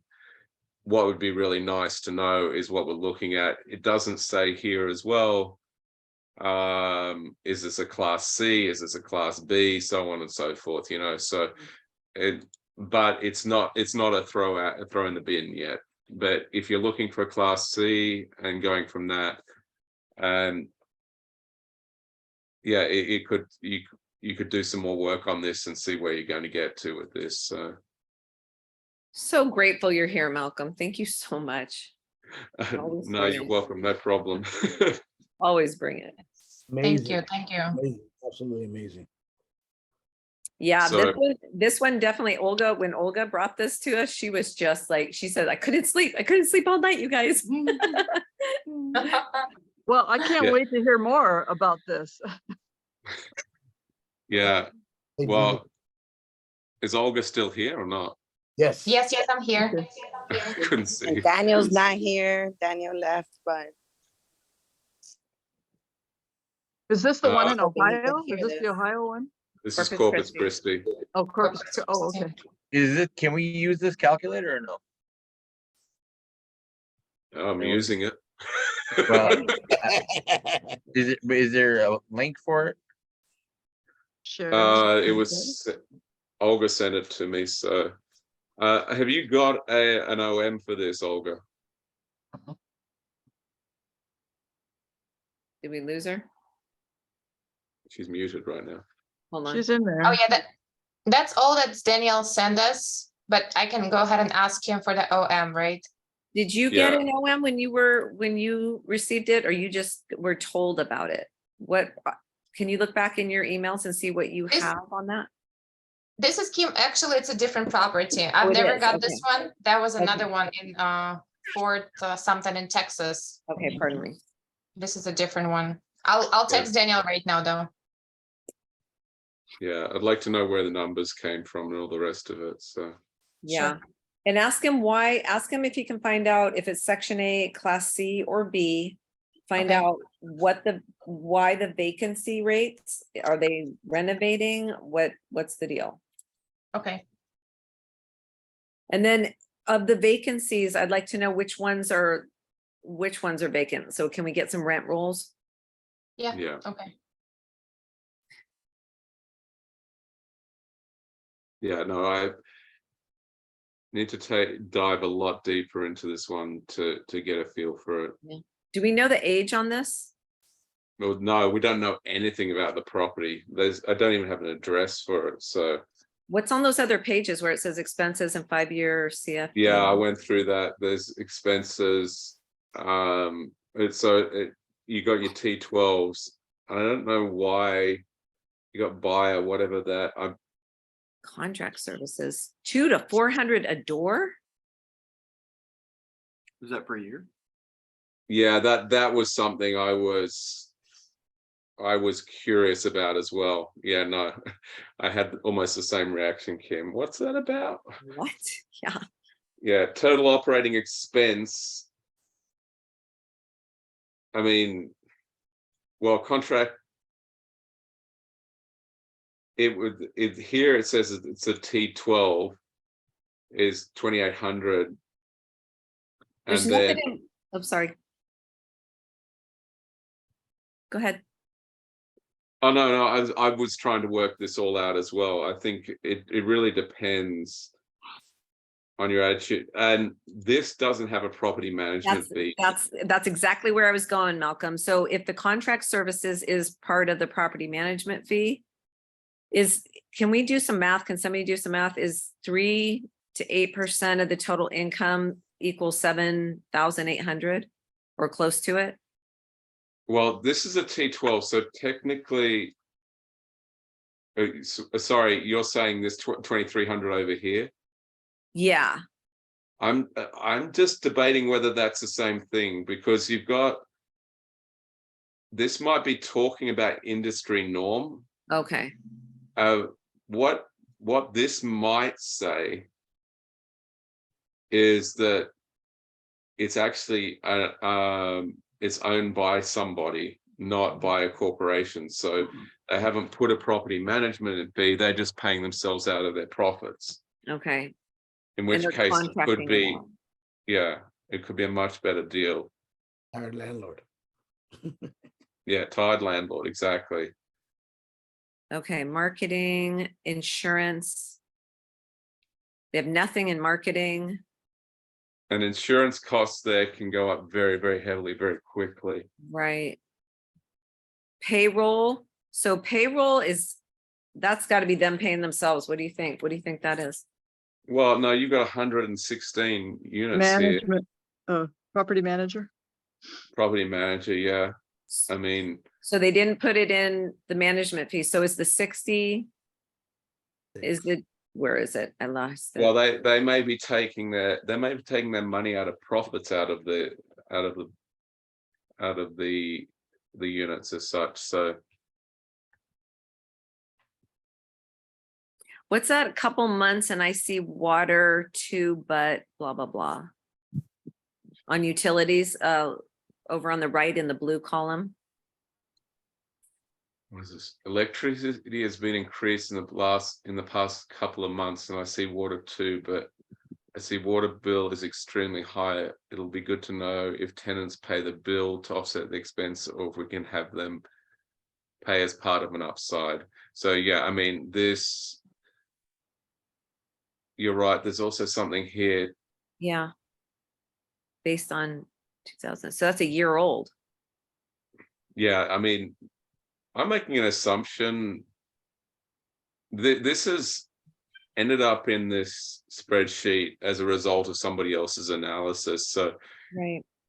I think at this point, the best thing would be to actually get the OM and see where it's going from there. Let's see what else they have here. So we have annual rent increases 2 to 6. They don't have the actual trailing. Actual trailing, yeah, potential. It depends whose spreadsheet you're used to. Quite often you get on something and go, what's Wait, this what? mean?" Right? It Yeah. takes like a few minutes to decipher. Yeah. Well, they say net rental income was at 722. A second. So going back to property data, was that slightly higher, but that's okay. So that's actuals trailing 3. So the trailing 3. So you got T12s, which is good, and you got So they do. so actuals. What is interesting is taking this number and multiplying it by 4. And what is that doing? What's the 4 multiple? Okay. So Oh, the trailing 3, sorry, I got it. yeah, so Got it. trailing 3 means it's going on for the last 3 months, but you use it as an indicator to show yourself if the property is still performing. The interesting part about that is look at that number times 4 versus their actual trailing 12s. So I say, what happened there? Big difference. Oh, this is because I probably put that in there. Okay. Yeah, but What happened what there? is the math? 180, 540 times 3 Wait a sec. Something It's changed times there when 4. it shouldn't have. times 4. I think I might have. Did I do something there? No, that Yeah, was you it. did. That's what it was. It Yeah. was 180. I thought so. Okay. Take this times 4. Yeah. Okay. Sorry, I'm just imagining things. So, but this number is identical to this, so I don't like it when numbers match. Exactly. I was just thinking the same thing. They just stuck those in there. Yep. Like somebody knows how to fill out a spreadsheet and make it look good. Yeah, exactly. So, it's better for it to be, in some ways it's better for it to be worse than Why would they do because at least it feels like the analysis is showing you something. And It's a little that's, bit better, but a little bit worse, you know? so Malcolm, you're good at this and I'm not, but if we look at the fact that there's how many vacancies? What was that There's on the other page? 22% vacancy at the moment. Okay, can we figure out what the current let's go to the T3s and then add 23%, because I want to actually see if that projected amount is just the vacancy rate filled. And that's how they're projecting that and reaching that number on the year 5 Well, it's a or whatever it was. See where it says this projected year 1. Yeah, so is that number just arrived at by adding that 22% in rents, you know? Yeah, that's a good question. Well, wait a second. Did they had it on pro? Let's just see what they had here. They had a pro forma, they say it's 1.4. So they're taking, they're saying that everything here can be 100% at $1,014 each. So that would be 119,000 per month, which would get us, does that sound right? Pro forma, yeah. Which would get us to 1.435, which, sorry, not, which is there. Okay. Potential gross rent. Oh, okay. So here we go. So they're saying if you, at the end of year 1, if you brought all the rents up to speed and you've only got 5% vacancy, then your net income will be 1.3. Okay. So you just, if you want to be more conservative, you just change the 5% to Yeah. So firstly, you want to change this to 7. 7 or 8. Yeah, because I was going to ask you, what's the reality that rents would be stabilized in 1 year? It depends how good an operator you are. Okay. Exactly. Depends on how much work it really needs and several things. That's why I want to know why those are vacant, because that is, you know, as a builder, you know, as a flipper, it's like, okay, why are they vacant? Is this Are they being renovated? Are they right? It's not rentable in the condition they're in? Or... Well, I say not being renovated, and the reason I would say is they have no expense. Where does it? They said somewhere costs rehab per unit $0. Exactly. I said the same thing, Malcolm, to myself. Absolutely, they don't have anything in the budget for that, right?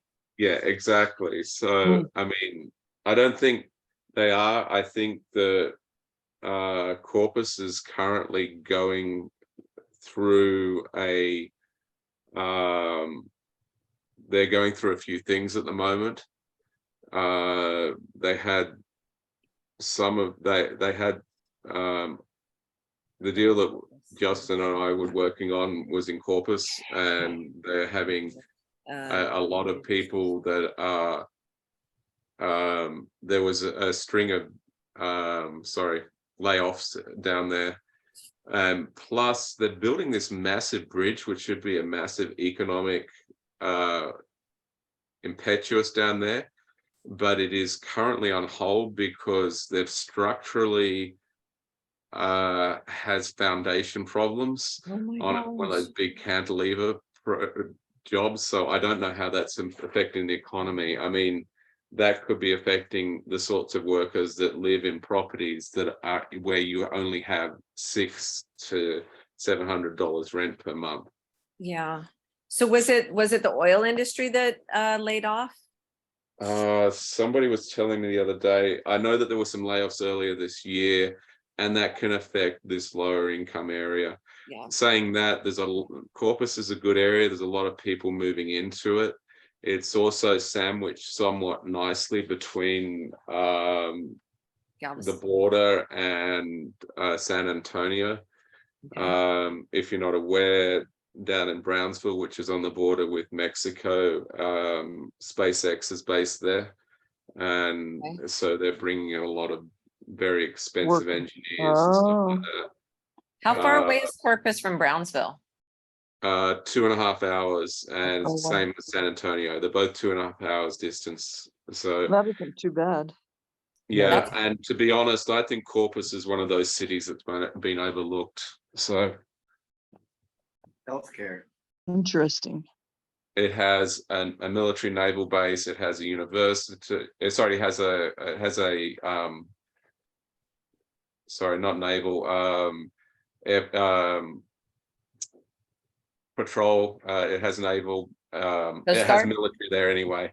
Coast Guard, yeah, I think it has. Coast Guard, that's what I was looking for. Yeah, Yes, it has Coast Guard. universities. It has a lot of industry, but it's just not an overly expensive city. But apparently, at the moment, it's rated #1 city in the country for starting a new business. Oh, You told really?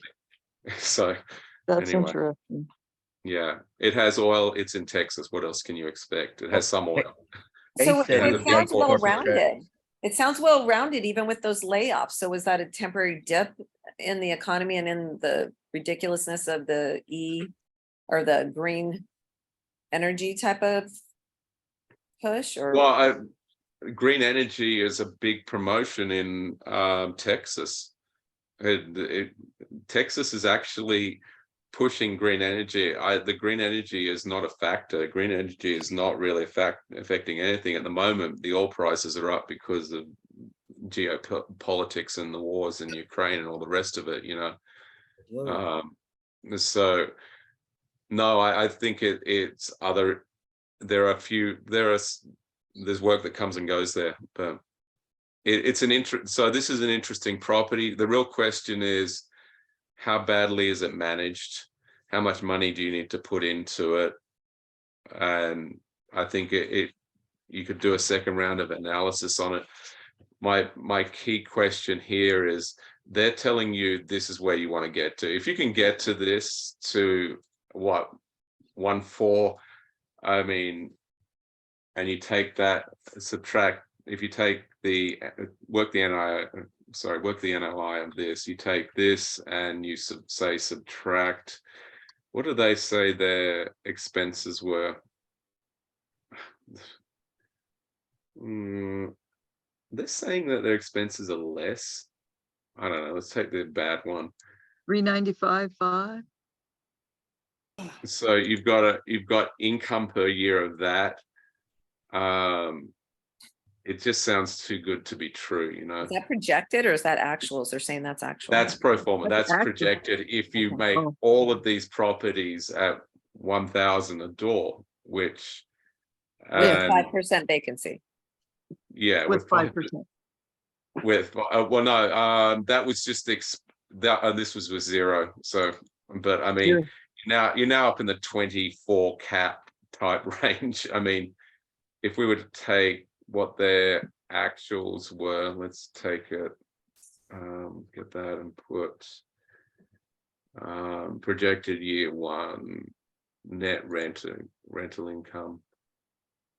Actually, oh, they've got the cap rates over here. Okay, so Where? maybe rather than do my analysis myself, let's see what they're. What? Sunrock made a really intelligent spreadsheet? I just don't believe it. Well, they're making people pay a lot of money for it. I would hope that they do. Yeah. And everybody take that with a very respectful note that this is proprietary. Of course, not to be shared all over the place. Oh, sir. So I mean, the question is, where did it come from? Right. I don't know whether Daniel got it or Daniel passed it on to us, you know, so. But I mean, honestly, when it comes to a spreadsheet, to say something is proprietary, all of them look a little bit like this one way or Right. another, you know. Yeah, exactly. Where are those two ones? For the sake of the group anyways. Where are those Yeah. two ones? This is a mixed property, right? Can you? Yeah. Yeah, they say that their expenses are going to be 275 at the end of year 1. I mean, What kind of a drop is that? That doesn't. that seem was reasonable. that number that you used here. So they're saying, well, in contract service is going to be 23,000. Utilities, they've got it 0. Mm-mm. Maybe, I I mean, don't think so. So on Rent-A-Meter, the average for a 2-1 is 1,010. The low, I can't see what this far away, my glasses are bad. The median is 990. What is that? What's that second one? So the bottom 25% would be 895. And then the top 25% would be 1125. So they're Yeah. pushing the top end. I mean, they're just above average. They're at that but median if it's 1,000. yeah. yeah. Without looking at the OM, without looking at where you're at, and my guess is that you're in a low, I mean, actually the footage, look at the size of this. They're tiny. Yeah, they're tiny. For a This, 3-1, I don't that think this can't is be even right. accurate. No, there's no way that's a 3-1. It's the same for all of them. There's just no Yeah. way. It looks like it's made up. It's like made up numbers, 3-1, yeah, Yeah.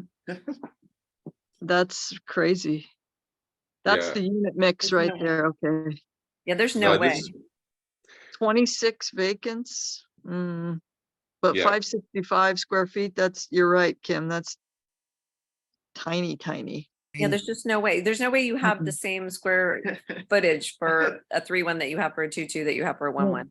Mm-mm. There's no If way. you had 3 10-by-10 bedrooms in there, it gives you 225 square feet for your kitchen, bathrooms, and living room. Yeah. So if That's you not had, so even what Sam was saying is reasonable. if you had 3 10-by-10, or even let's do an 8-by-10.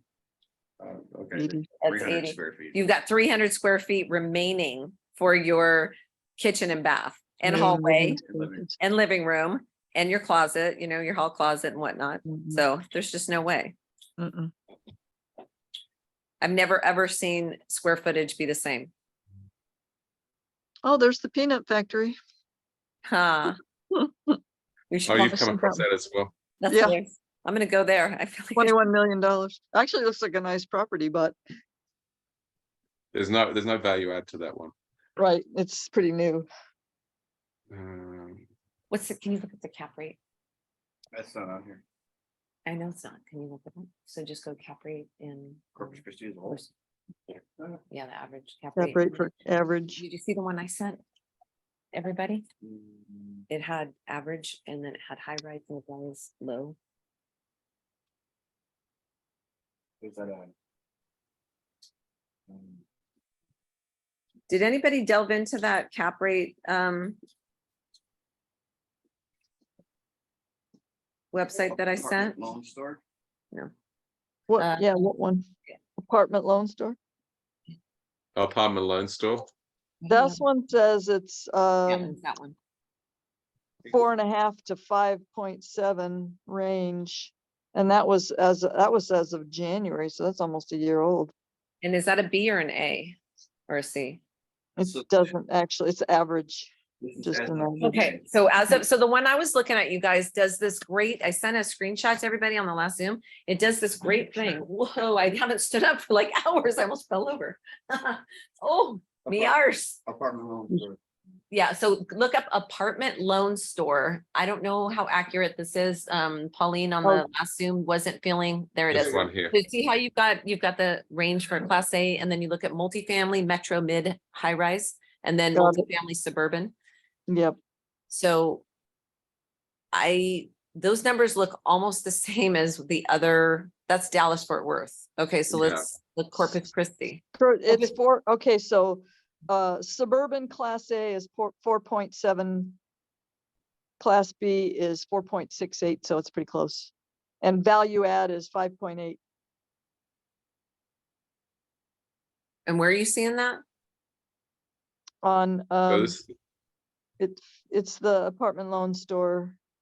You just scroll down, it's as of 12/10, it says multifamily apartment cap rates for properties in Corpus Christi, Texas. Okay, you shouldn't be paying.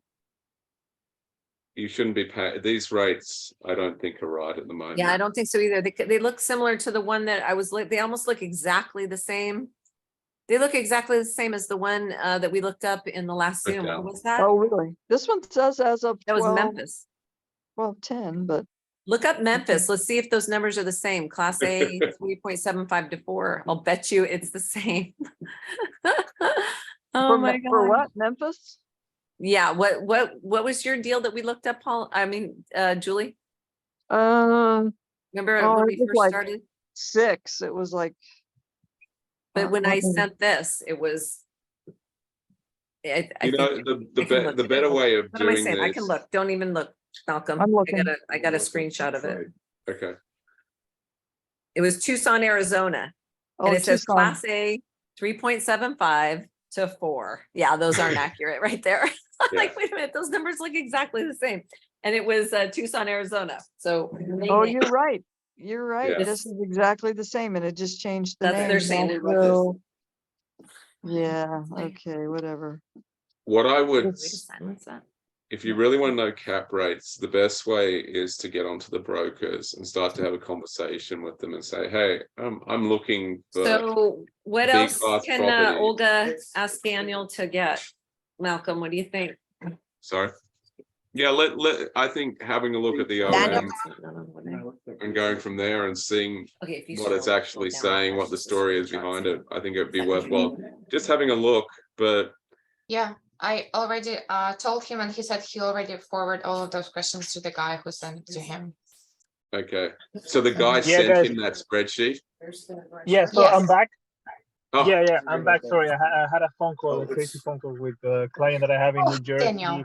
Yeah, his tenant put a different story, but his tenant put a washer and dryer on the second floor, and he wasn't allowed to do that, and he flooded the whole second floor, and he flooded the first floor.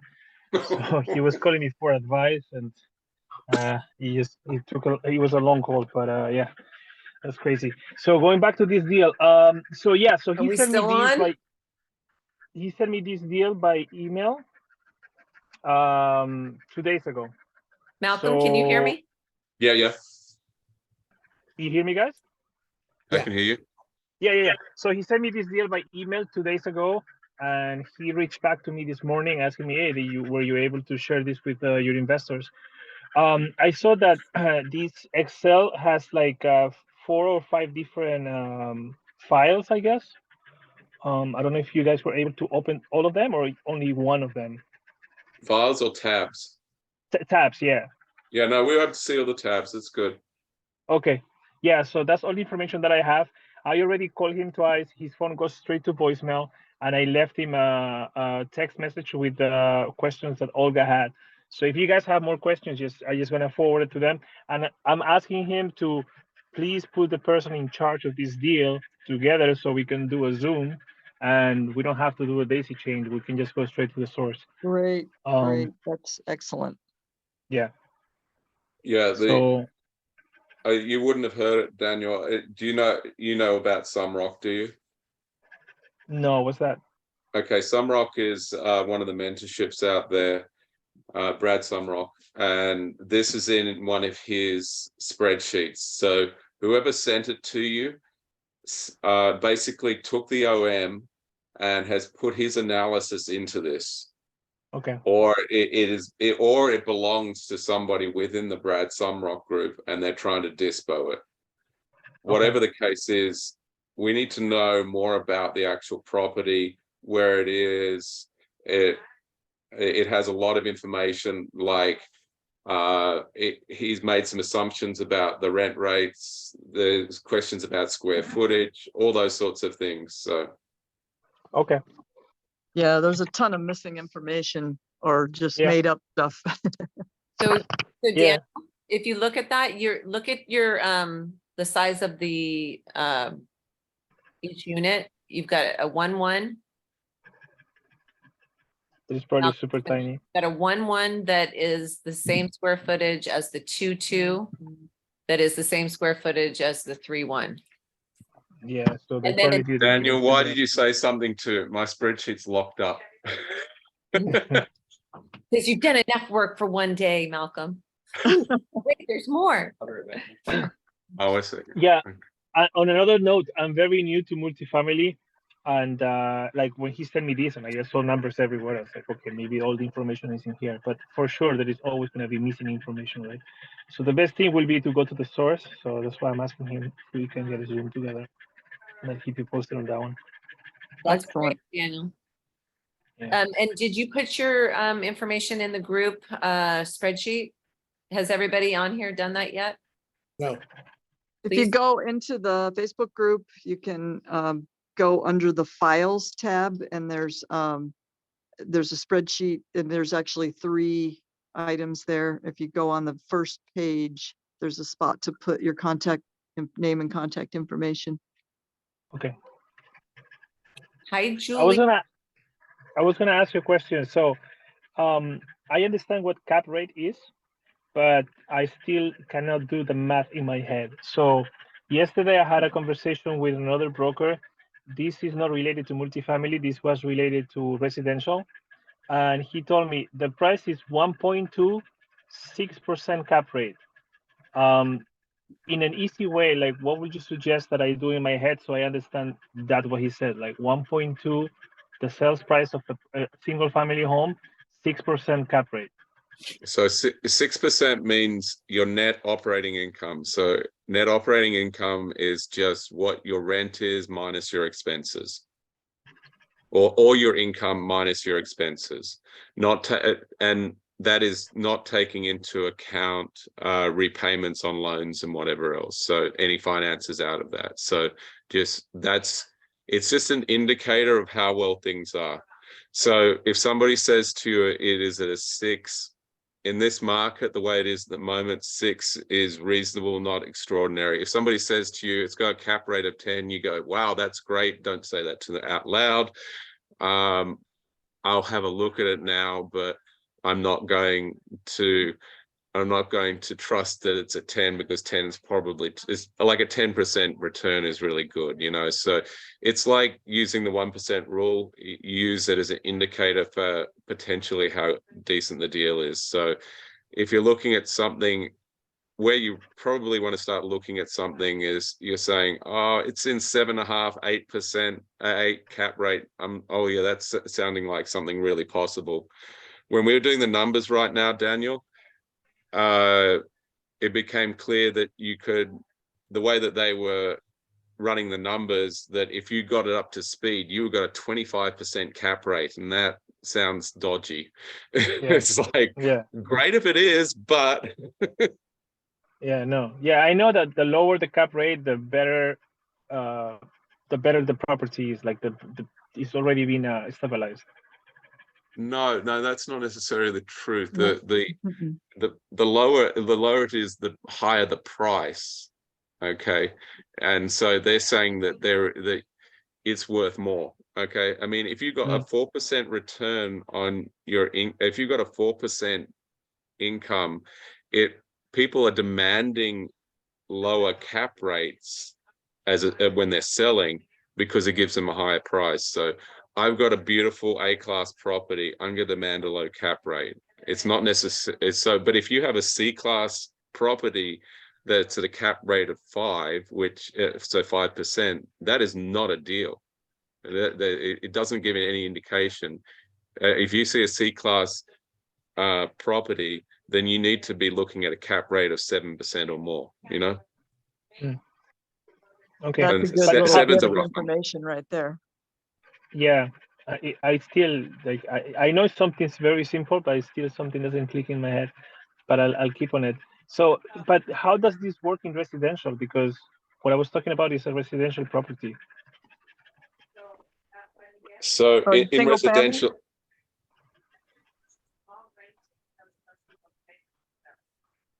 Where'd he go?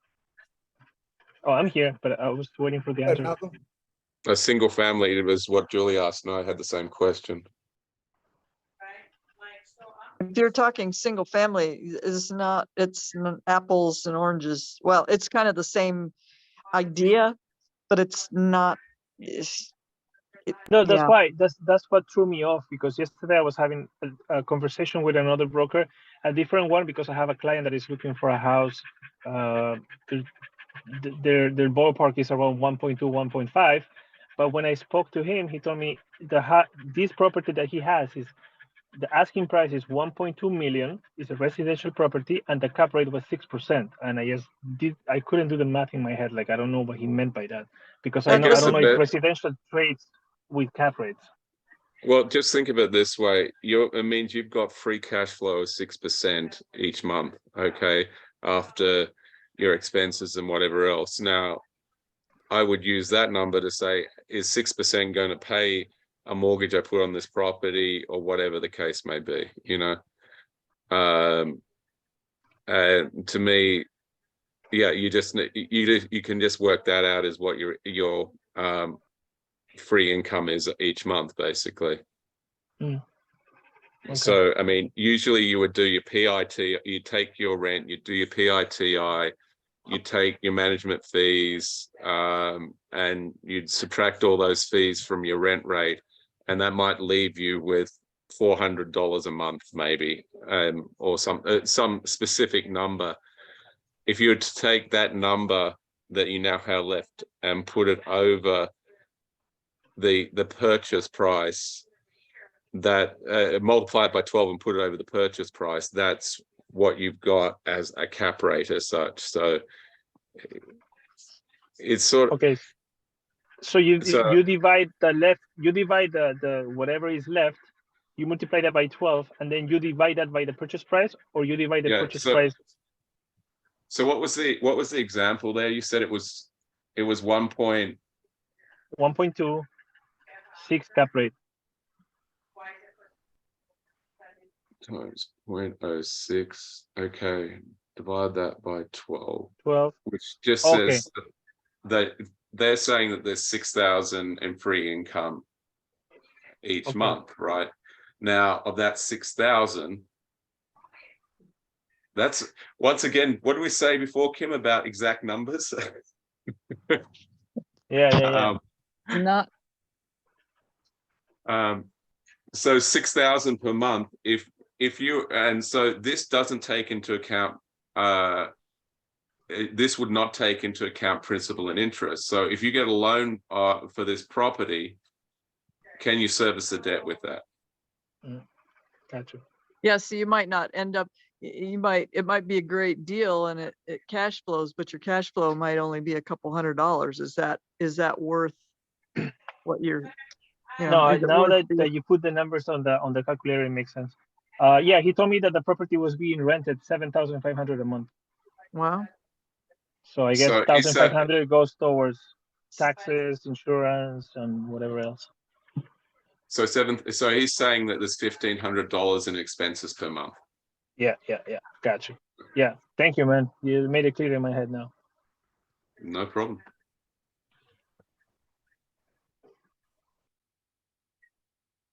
You're muted, Kim.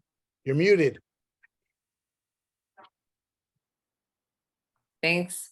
So now that you've blown everybody's mind with that, can you deep dive a little bit and just make us, all swirl a little bit and talk about the underwriting process on the buy, on year 1, on year 2, 3, and so on, like just a little bit, just kind of introduce that concept, because I think everybody in here has not really heard about that. And it's something that we are going to have to get good at, Well, I mean, there's the first part of the underwriting is making certain you're buying a deal, but the second part is what are you going to do with that deal when you've got it?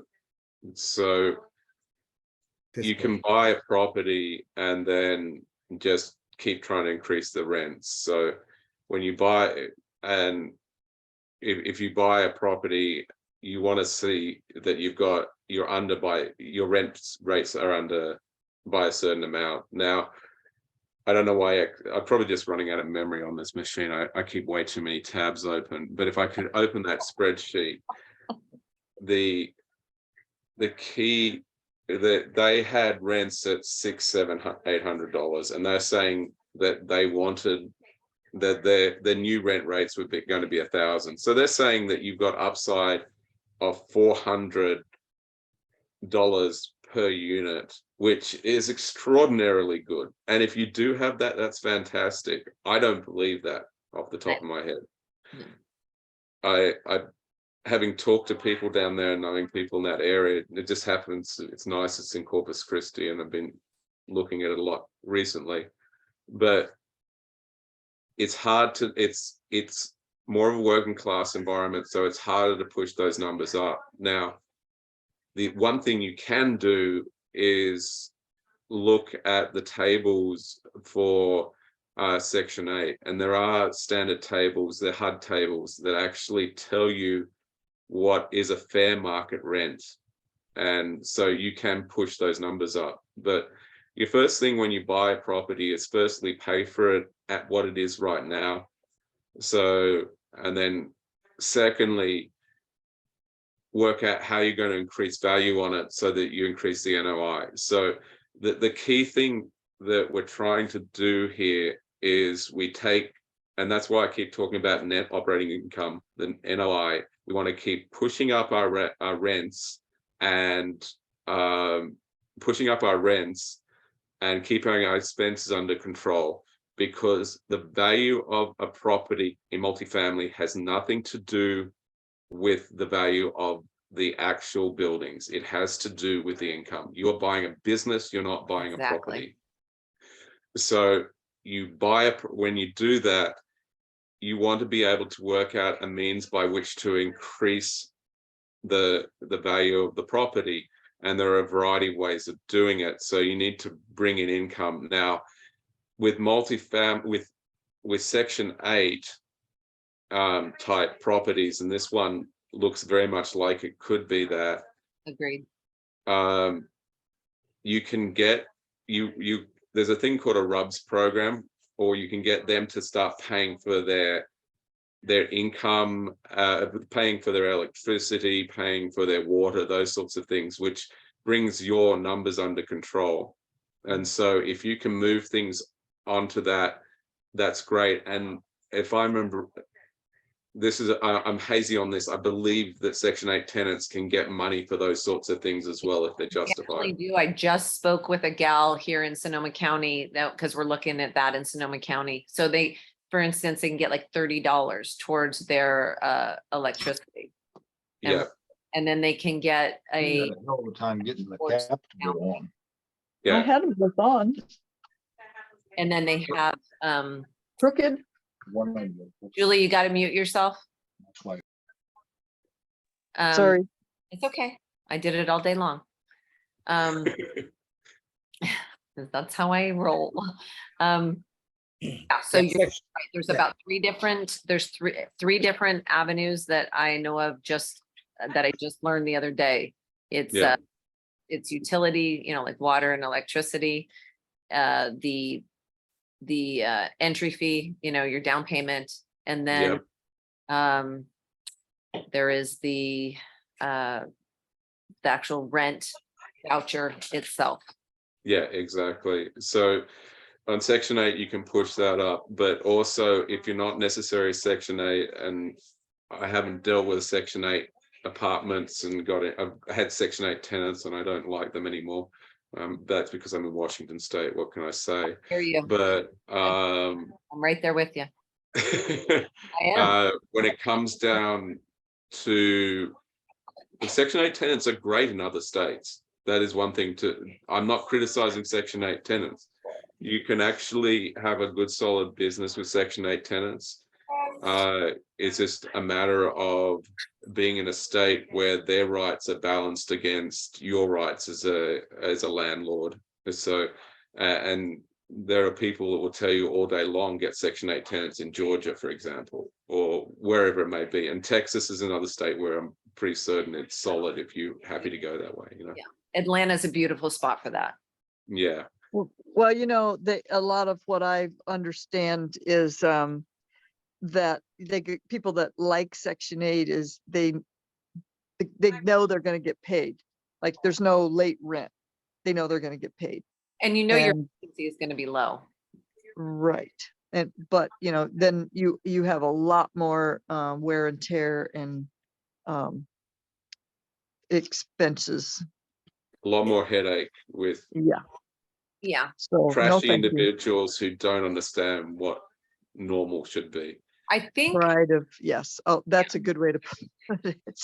There's a fine line between it's a labor of love to have a Section 8 property, there is, there's a, and I hate this as somebody who builds well and demands precision and all of that, you know? I want it done and I want it done right. You can have a property that isn't up to snuff and it can get beat up. And you're just bringing in the cash flow, and that's what you're looking at. And so you're to me, you're almost at that slumlord level. You're a little bit above water, you know, in the sense that you can have a lower standard of living for these folks, you know, and that's sad in a lot of ways, but you know, your property's going to get beat up. So you're not going to go in and spend a boatload on repairs and all of that, you know, because it's going to get destroyed potentially, right? Potentially, yeah. So I got a lot of family, true full disclosure, you guys, a lot of family, Section 8, low income housing stuff. And, you know, they beat it up. They don't care. They don't really, I mean, the government, especially if the government's paying it, they, you know, somebody else is footing the bill. They don't really care even how they live themselves. And that's why I'm in this Zoom, because we're not going that way. We're going this way. Exactly. Yeah. And I thank you guys. So yeah, next. So then bringing it back to then, okay, you're trying to decide where it's going to go. And in this situation, on this one that we just looked at, it looks like it's probably a Section 8. When you buy it, do you have to continue the Section 8? I was under the impression you did not. When you buy it, do you what? When we say we purchase this property, right? Yeah. We don't have to continue it as a Section 8, do we? It depends if there's a lure on it. So it may be, it depends if it is actually written into the business, into title within the property. So we were looking at a property in Corpus recently, and 27 units had to be low income units per the title statement, of which I think 11 had to be very low income units, for example. So you do come across it, and the title says that this apartment complex is in an apartment zone. So in Corpus Christi, just happens to be coincidence that this is an area I've been studying a lot recently.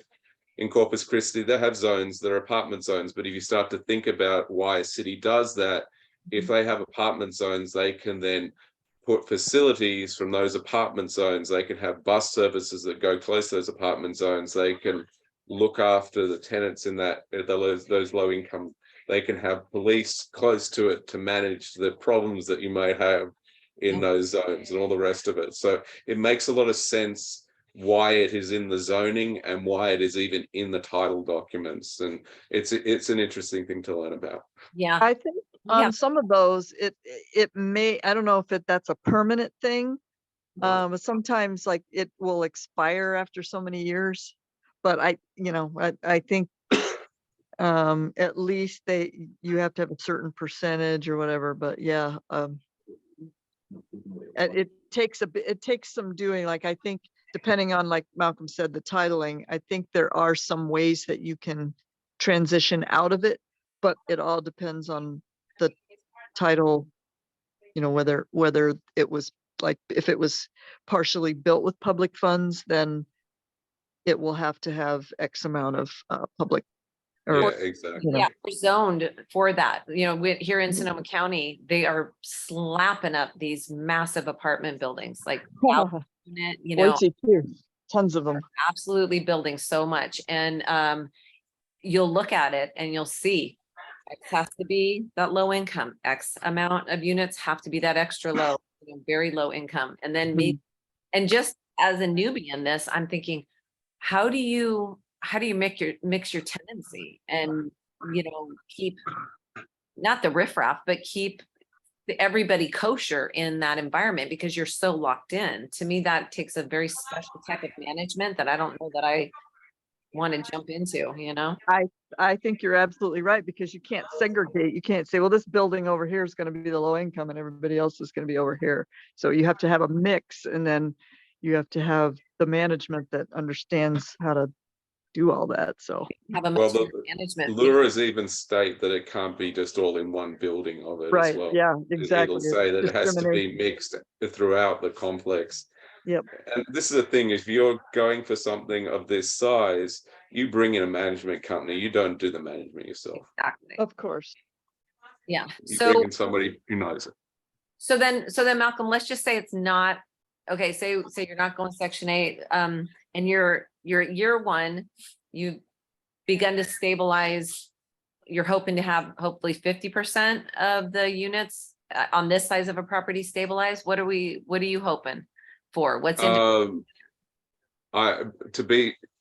You hope to get them all done in the first year, but it really depends on your project management plan.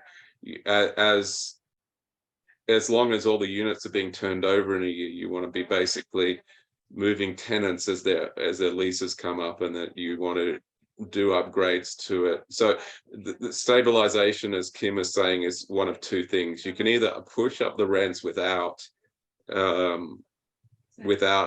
doing any upgrades, but it's not quite as safe. So if you've got what you consider to be market rents, you deem those market rents, and then you look to push those market rents up accordingly. And in the process of pushing them up, you can either state that you're going to push them up, but it's a dangerous way. The better way is to say, okay, I have a new apartment that I've just upgraded. We're getting to the end of your lease. We'd like to move you to this equivalent apartment. It's going to cost this much. If you don't want to move, we can keep you at the new rent, but we just haven't upgraded your property. So they then have that option as such. But if you're not giving them the option to move to a newer and better unit, then you're just I don't know what the law complexity of it is, but you can be in trouble. So you just want to make certain you're meeting those rules as such. I would say for a first property, we just steer clear of that, just to not have that issue to have to contend with. And later down the road, sure, no problem. Yeah, and that was kind of where I was also driving at with this is we would hope that the property that we're purchasing, the current owner and property management company has been very clear with each other that this is going to be going on sale in the next 2 years, whatever it is. We're going to start transitioning people out. Some of the rents are going to go higher, or we're going to start transitioning leases to month. Is that what you find? Or what are you finding? Or are you finding that in these, I'm probably talking smaller, because the 116 is just going to be, there's a constant, Well, you do need to look at that 116 and see where they're at with it and the likes anyway. I mean, if they're in the middle of a sales process, you don't want to be in a situation where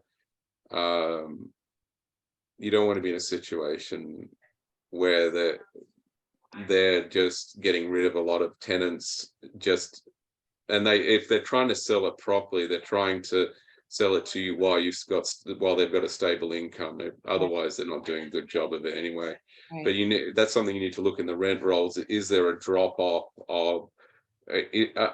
Is half of the tenancies coming due all in the same month? You want to see that it's going month to month. There's a lot of factors that are involved in something like that. Okay, and so that brings up another question, and that is that as we're all getting into this, we now are all owners. We are 3 years down the line, and we're looking at 2 more years until we sell. We want to make sure our rent rolls have a rolling lease ending dates on them, right? Yes. So I mean, you're getting rid of it. It's going over every 12. Basically, a 12th of your leases are rolling over each month. Well, 1/12 is 1/12, one for the portion per month. I'm this is where I would defer, and I don't have enough experience in it, just what I've learned. That's where you defer to a good management company to keep that under control. You don't want to be turning over a lot of people at Christmas. You know, people don't want to move at Christmas. They may move in January over Christmas, but I mean, the Thanksgiving, Christmas, people are busy. They don't want to move at that point in time, you know. So and so if you've got to look at, when you put this together, who your team is. And there's a team of people that you're working with to find the money or put the project together, whether you're bringing your own money to the table, whatever the case may be. But then there's a team of people around you that are going to help you in the process, whether you're bringing in lawyers to help you negotiate PSAs, purchase and sales agreements, whether you're bringing in a management company will come in and look over the property, will look over every single unit and say, hey, you got hoarders in this one. This one is bad. This one's looking great. You don't need to do anything to it. Give you and they will be part of your team. And you really should know that you've got a good management company to help you through that process, you know. And they will help you work out a lot of these problems, because you need to be doing it for years, and bringing in somebody that knows how to operate the property is really important. Yeah. Okay. So I'm sorry. If anybody else has questions, like raise your hand, I'll be quiet and we'll get you up. Okay. And Malcolm, just to respect your time, how much more time do you have, energy and all of that? I was going to run away in about probably, sorry, at about 4 o'clock my time. So all right. That's PST for anybody out there. Thank you enough for this. This has been such a gift, like truly such No a doubt. Thank you so much. Yeah. Thank you, Malcolm. That's amazing. No problem. So like I said, if anybody has a question, raise their hand. Otherwise, I'm going to keep kind of rolling down this. So with the 168, I need the thanks. So with the 168 units, how did you go about sourcing your property management company? And also we know what you did kind of in a bird's eye view of the underwriting for the first year, obviously for the sale, you know, for the purchase. Then second year and third year, you underwrote for those, so you could make sure that this was an ongoing good deal, right? Yeah, exactly. I mean,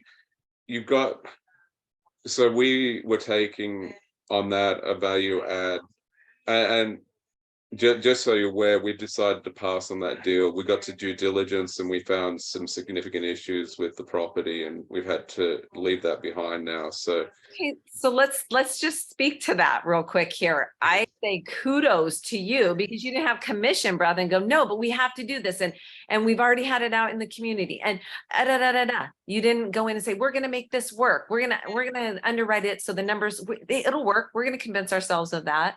Yeah. No, we got to a point where there were things in due diligence where we said the risk, and there was a lot of issues that just didn't end up making it a deal for us. And so we ran into things that weren't being revealed prior to due diligence, and that were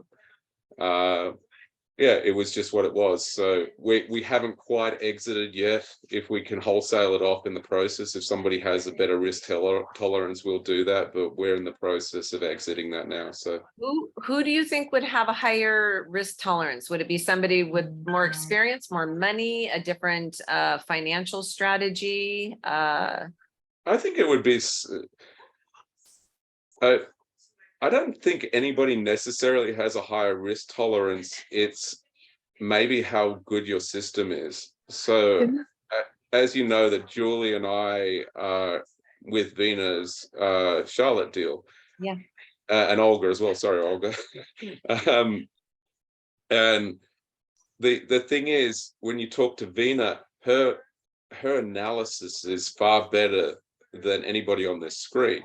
Right. And she secretly shops the properties beforehand. She's done an enormous amount of underwriting beforehand, she has management companies that she uses every single time. She doesn't manage her properties, for example. And so when she goes into something, she knows day one that she's buying it. She doesn't go in and go to a due diligence period. She goes into a due diligence period to have an argument about dropping the price if there's something really ugly, but she knows she's going to buy it. She knows that there is enough upside in it to buy it at that point in time. We went into this one with all the knowledge we had. We negotiated the deal going in with the perspective that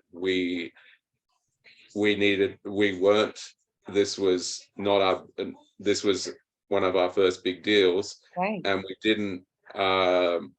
we knew that we might not know what we might not know, and we started to find out things that we didn't know that maybe beforehand, but we made certain that we protected ourselves going in, and hard money was not excessive, for example, and things like that.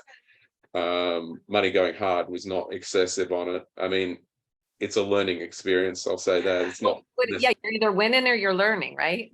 Yeah, exactly. That's great, though. I That's mean, what the due diligence period is about.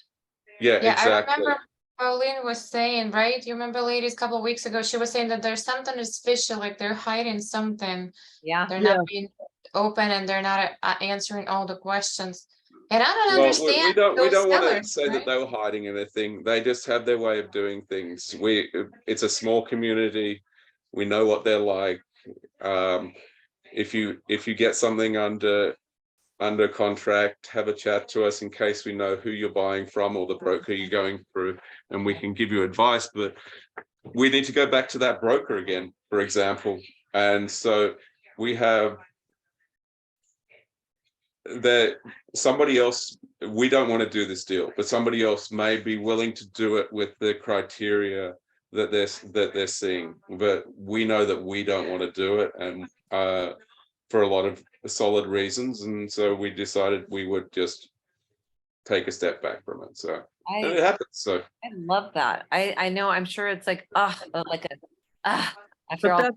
But that's amazing though, to be able to get into the nitty gritty of a deal, to get that far in, even though it's probably disappointing. It's a lot better than making a high dollar mistake, but Yeah. that's why you dig into it the way you have. But that's such a great experience. yeah, no, exactly. And one of the things is when you commit to something that large, you suddenly realize how much you don't know. When we all got into sub 2 at first, it was like drinking through a fire hose. Once we got an LOI accepted and we thought we wanted to move forward with it, it was once again like drinking through a fire hose. So there's a lot that we do in these Zooms, but it's not until you start doing it. And so that's something I alluded to before. You need to be able to switch from the entrepreneurial mindset. That's one key thing I've got. The entrepreneurial mindset that we have, you need to be considering that when you go into the multifamily space, because you do need to do that shift. And it is especially with the bigger properties, it is a harder, more aggressive, team-based approach, and you need to take that into account when you're getting into it. And sorry, I talk a lot. No, this is amazing. It's No, amazing. keep Thank talking, you. please. Thank you for sharing. Thank you for sharing. I'm listening. What is it when Malcolm it's really talks, great. people listen? Yeah, music. It's like sweet. Yes. music. Isn't that Merrill Lynch? Sweet music. What we found as a team is that we've got this big deal, but the other thing is that you need to have deeper pockets, and it is a slower burn. And so it makes more sense to go after smaller properties early on because you get better cash flow. And I saw that in the chat before. And I think the model for students within sub 2, as they go towards multifamily, is staying with the smaller multifamilies at first, because you want to make certain that you have that cash flow going with your group. Find a good team to work with. and start going multifamily, but then start getting smaller deals together so that you've got that cash flow going in the background, and it allows you to spend time and attention to the bigger deals, because it literally sucks all the air out of the room. It's like, it's very hard to be doing anything else while you have somebody spending all the time looking for money, somebody doing all the due diligence, doing all the underwriting over and over again. And that's the one thing with underwriting, it never stops. You are continuously doing it. That's the bit that it's sort of like, oh, do the underwriting. When we do a single family, we can do it. It takes 15 minutes. It's done. You know, you get into multifamily, you get some more due diligence material, you put it back in the spreadsheets again. You go, is this still making sense? Over and over and over again. Yeah, you got it, Kim. Yeah. Okay. So you and Pauline on your team are the underwriters. Yeah. 2 was enough. Yeah, no, it was enough. It doesn't feel like enough when you're getting your first big one like that. But once again, that's why I said you have to rely upon other members of the team around you. When you go to, this is the thing, you get your underwriting basically put together. You say, hey, you've got a big deal. Now you send your underwriting off to your management company. You send your underwriting off to your loan broker, and if you're going to get an operator in to help you, you send it off to your operator. They're all going to look at it and tell you whether you're nuts or not. And they'll say, you got a problem here, or you got a problem there, and so on and so forth. And I can imagine that you did the underwriting, you got in there, you started looking at the property, right? And you went, oh, well, that wasn't disclosed. So now, or that wasn't as we understood it when it was disclosed. And so now we're going to have to add an extra 1,000 per unit onto the rehabs, you know, and that just changed the underwriting all over again. And now you're coming back and you're re-underwriting it. Yeah, exactly. You go through, you redo the numbers, you say, oh, okay, this is going to do this, or yeah, this part of the property has got this problem. We've got more roofing issues. I mean, we've got more deferred maintenance, those sorts of things. Okay, we have our CapEx budget is for this, but now we need more CapEx budget for that. Is it really still worth it? Those sorts of things. So. Okay, I love it. So during during due diligence, is that when do you get a more nitty-gritty look at like the property itself? I mean, I know you do a walkthrough at some point, but is there a time when you get a closer look, or do you just get one shot at that? No, you should be getting well, it's not one shot, it's over sort of a 30-day period in a standard. So the standard like thing, bigger things like roofs or, you know, major plumbing, you need to have time to research those things. And yeah, you bring in inspectors to walk the roofs, to look at the plumbing, to where you at? doing the do the assessment, go through your phase 1 reports, so see if there's any environment impact reports, those sorts of things. So you know, do survey of the property, make certain the survey is good. Though there's a lot there, which, and I'll be completely honest, there are still factors of it that I don't completely understand. It's like you bring in people who know what they're doing in those areas to advise you, yes, that is good, or you have a problem. So what do they say? If you're the smartest person in the room, you're in the wrong room. So Yeah. exactly. I am definitely in the right room. I am I'm in such a right room right now. I'm on the floor. I'm on the floor now. Like that. So happy to be with you guys. Does anyone else have questions before Malcolm leaves? I have totally usurped so much of them. you have. I can't believe you did that. I can't believe I'm talking all this time. It's sort of like, yeah. And thank you, Kim, for asking so many and so good questions. Seriously, Kim, thank you for leading this whole Zoom, you know, was asking like a bunch of good questions. I'm going to intercede a statement though at this point in time. That Corpus Christi deal that we're just looking at right now. One thing about underwriting early on is that the property you want? And I think the answer of this group already is no, because we can see that it's low income. We can probably assume it is Section 8. You can get all the details, and it's useful to get the details to go have a look at that information and see what you're really looking at. But a question early on is, and this comes back to underwriting and using the best use of your time. Get rid of it fast, because you can go down these rabbit holes forever. And if you get a property and it's all 1-bedroom units, and it's all been renovated, and you think, oh, there's got a great cap rate, but you're saying, I'll go for this, but you can go and say for a while, I want to look at this, I want to look at this, but you're ignoring the fact that it's only 1-bedroom units, and you should never have a 1-bedroom unit set up. So you just spend a whole lot of wasted time. Now, when you say, and I say, I'm going to be quiet. So I was looking at a 16 unit. That never happens. Like, he's laughing. He is laughing. My partner. Oh, Kim, go, Kim, go.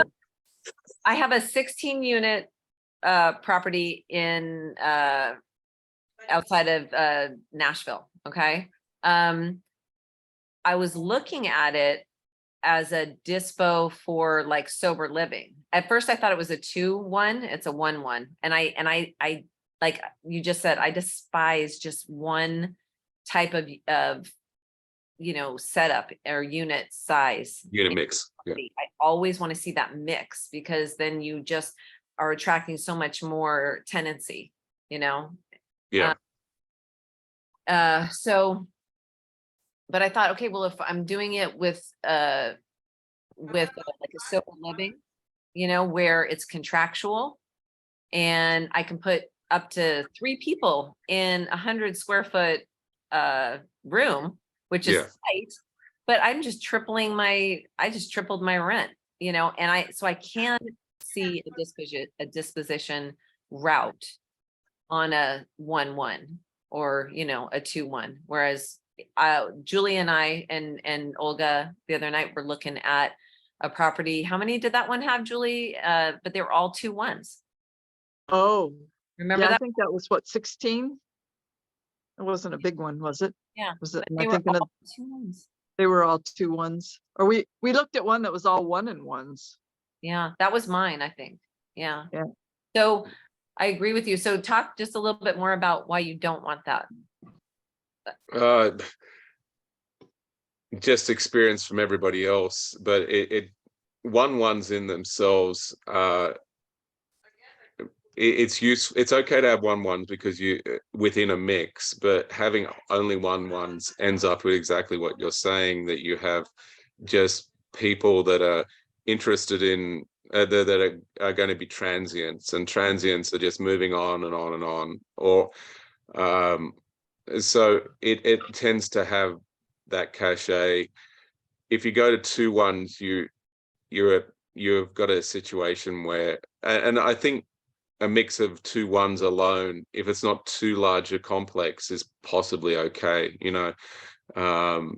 because at that point in time, you're looking at small family groups and the like. So you get a bit more stability in the people that are coming in there to rent. And so, but if you've got a mix, then you can have maybe an old person who wants a 1-1, who's not going to necessarily be transient as much or whatever.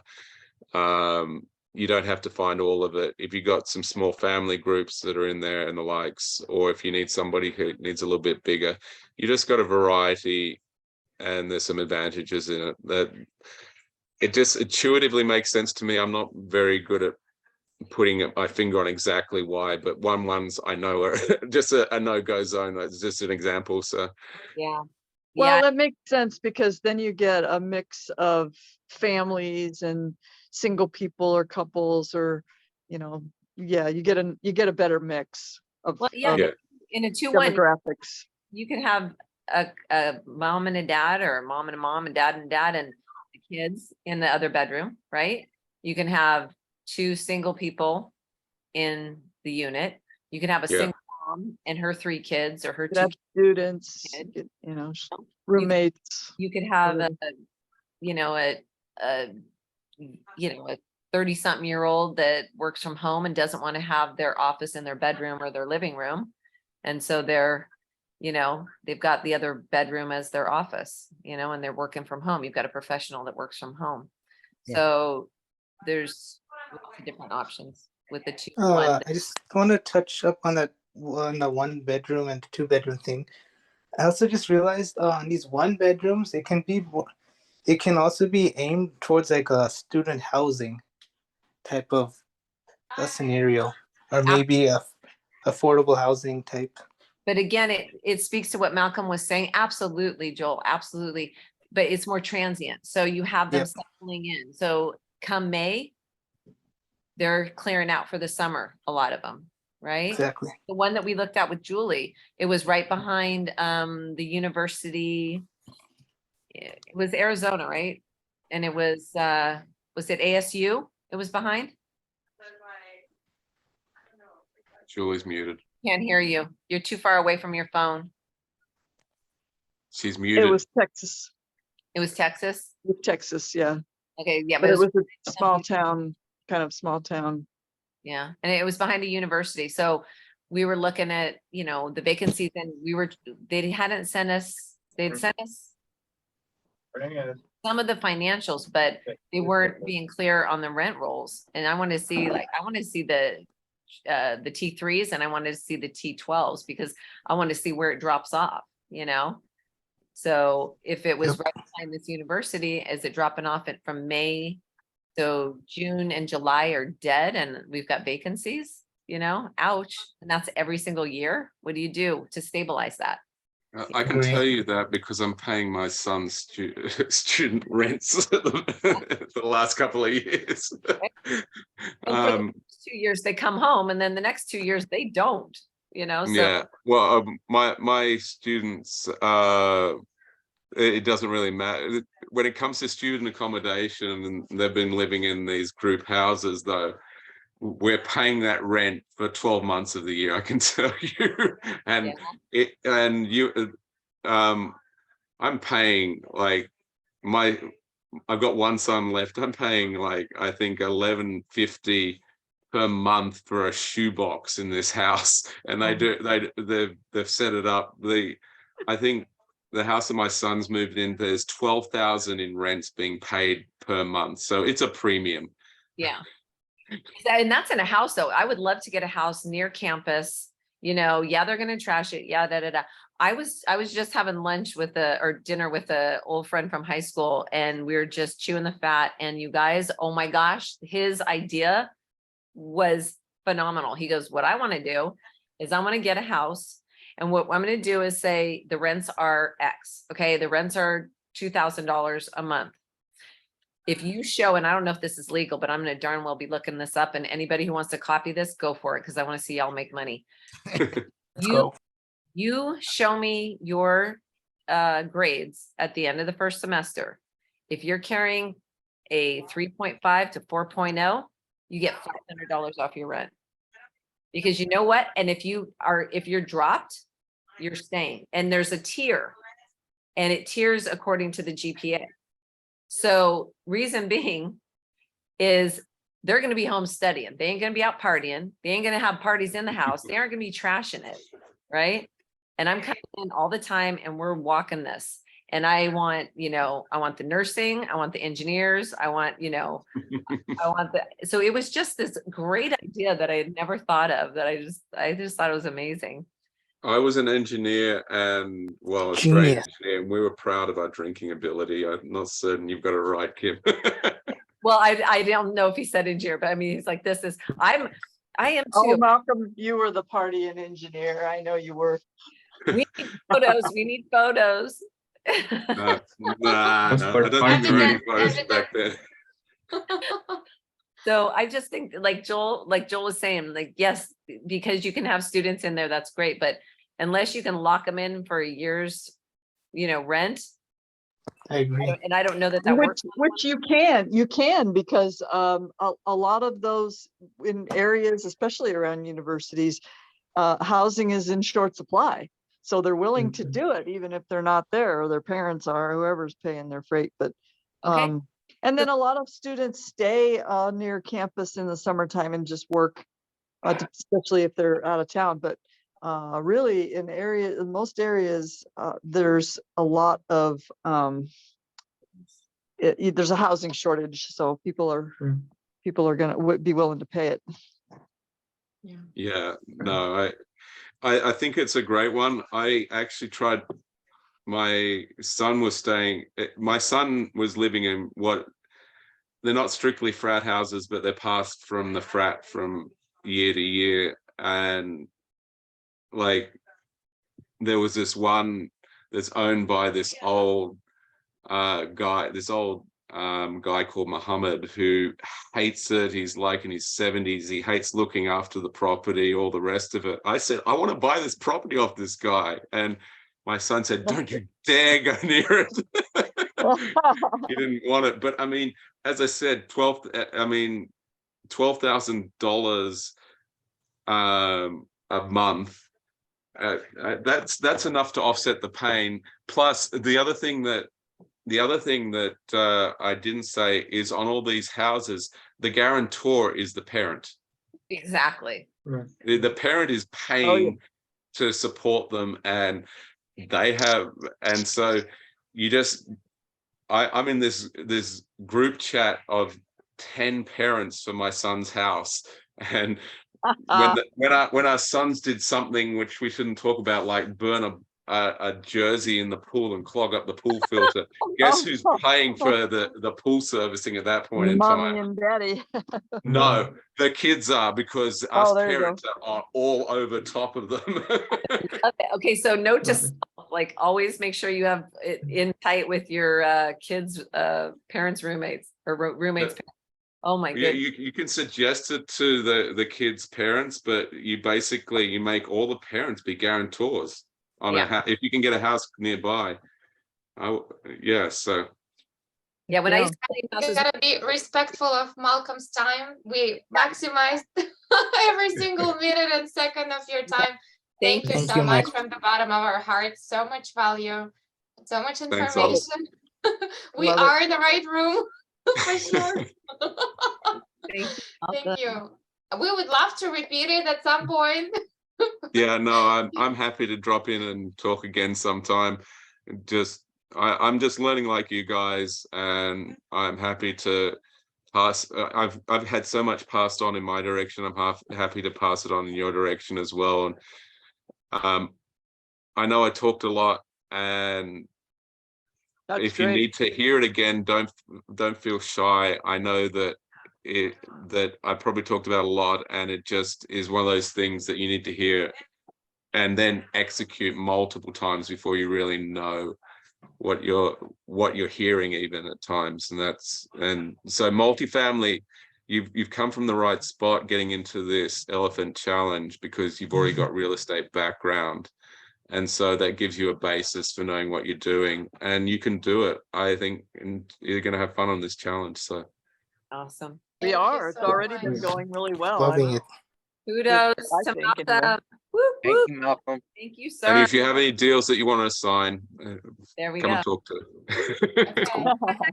And vice Thank versa. you. We got 116 in Corpus Christi. Yeah, I don't think I want to. I think I'm going to pass on that one for the same reason that I suggest that you probably need to. You We've don't got want to get. 168. All right. to offer too.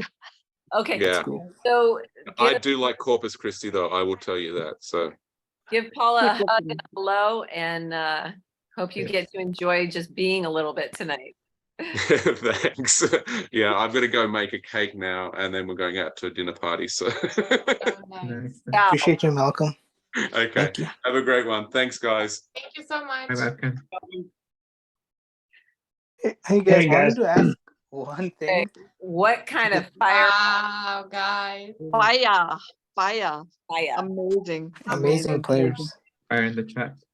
This is what we get in sub 2, people. This is what we get when we all come together as a giving community, you know, inside and outside of sub 2, and we have the same mindset of people who want to grow and give. Exactly. And All so about giving. in So sub let, give and we give and we give. And don't expect anything in return.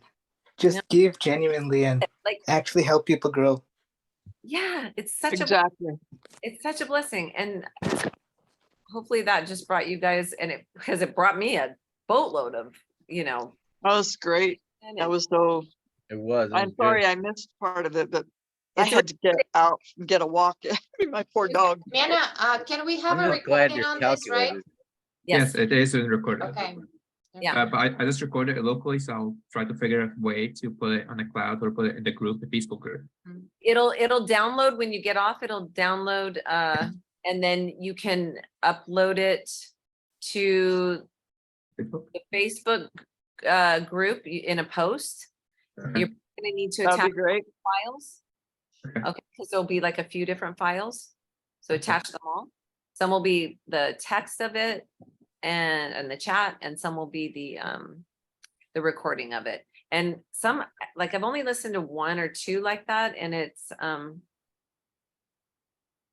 sometimes it doesn't sync up with the chat and that. So maybe you can get this all, you know. Yeah, we'll figure it out. Figure it out and then tell me, because I got to do That's the that came before. Okay. Thank you. Thank you, everybody. Thank you, Julie. Thank you, guys. You know what? Lee, I'm a little tired. Danielle, Manna, Oh, thank you, Joelle, So good. Larry. Thanks Thank you, for guys. stepping up. And shout That's out to awesome. Kim for all the good questions. Okay. She killed it. Hey. Amazing. Yes, before we go, I have two Ruby. questions, but I wanted to ask him, but he was running. So the first one is in the buy box that is on the Facebook page. Are we going to find every single item that we need to ask for these deals, or do we have like a questionnaire? Because it seems like there is always like missing information. So what are the basics, you know, as far as, I don't know, population, location, size? Are we Right. going to find that on the buy box, or do we have to also have, besides the buy box, another questionnaire of things to ask? So what Yeah, we're well, gonna, important are the rent rolls, you know, offering memorandum, location, rent rolls, vacancies, the age of the property, address if it's possible, loss and profit reports. Though that's all you really need for the underwriting. and for the napkin Yeah. underwriting. So if you go in the napkin underwriting and you look at the items that are needed, that'll answer Okay. questions of what it is that you're going to be asking for. Okay. Julie, you just Is look. there a spot for section 8 or for like the quality of the property? We want class B, but you don't need to know that for the basic napkin underwrite. You'll want that later. If you get just the very basic bare bones information, you can do a quick napkin underwrite and just see right there whether it's even worth pursuing. If your cap rate or your the asking price is significantly more than what it looks like when you have the cap rate and NOI or gross rents, sorry. Then if it's significantly different, it's probably not worth messing with, because they're not gonna probably come down that much on price. Yeah. But if it's something that's fairly close and you think, that maybe works, then you go and get more information, get your T12, your T3, your rent rolls, the P&L, Okay. all of those things. Then you get all of that stuff and then you do a little deeper dive on it and see if it makes sense. A lot of times they're just going to want to send you, if they send you the OM, that's great. That has most of that stuff in it. If it's just, if they want to just send you the pro forma, that's kind of, you don't Yeah, really, tricky because pro they can, forma is okay. You can use that, but you have to just take the numbers that are in there with a grain of salt, because yeah, you have to do like reverse engineer. they're making it look better than it might be. So Yeah. so just And then that my first second napkin question- underwrite is what you want first, just to see if it even makes sense. If it doesn't, move on. There's more to look at. And Daniel, if And you my- need help, if you need help with that, then just contact us and we'll walk it through with No, I you. will. It's just like Yeah. everybody that I talk to, I'm telling them what I'm doing, and then they just share it with me. But when you're new and you're looking at these things, you have no idea where to go. You don't know. Yeah, it's a lot. It's like he Right. said, drinking from a fire hose. But no, I got people sending me videos.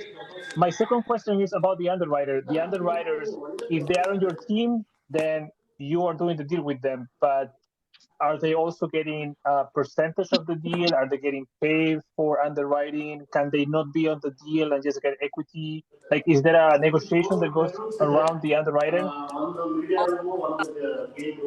All of the above. Some of them, like Malcolm would have underwrote something just to help us out. Just for Okay. fun. Okay. The first Okay. one.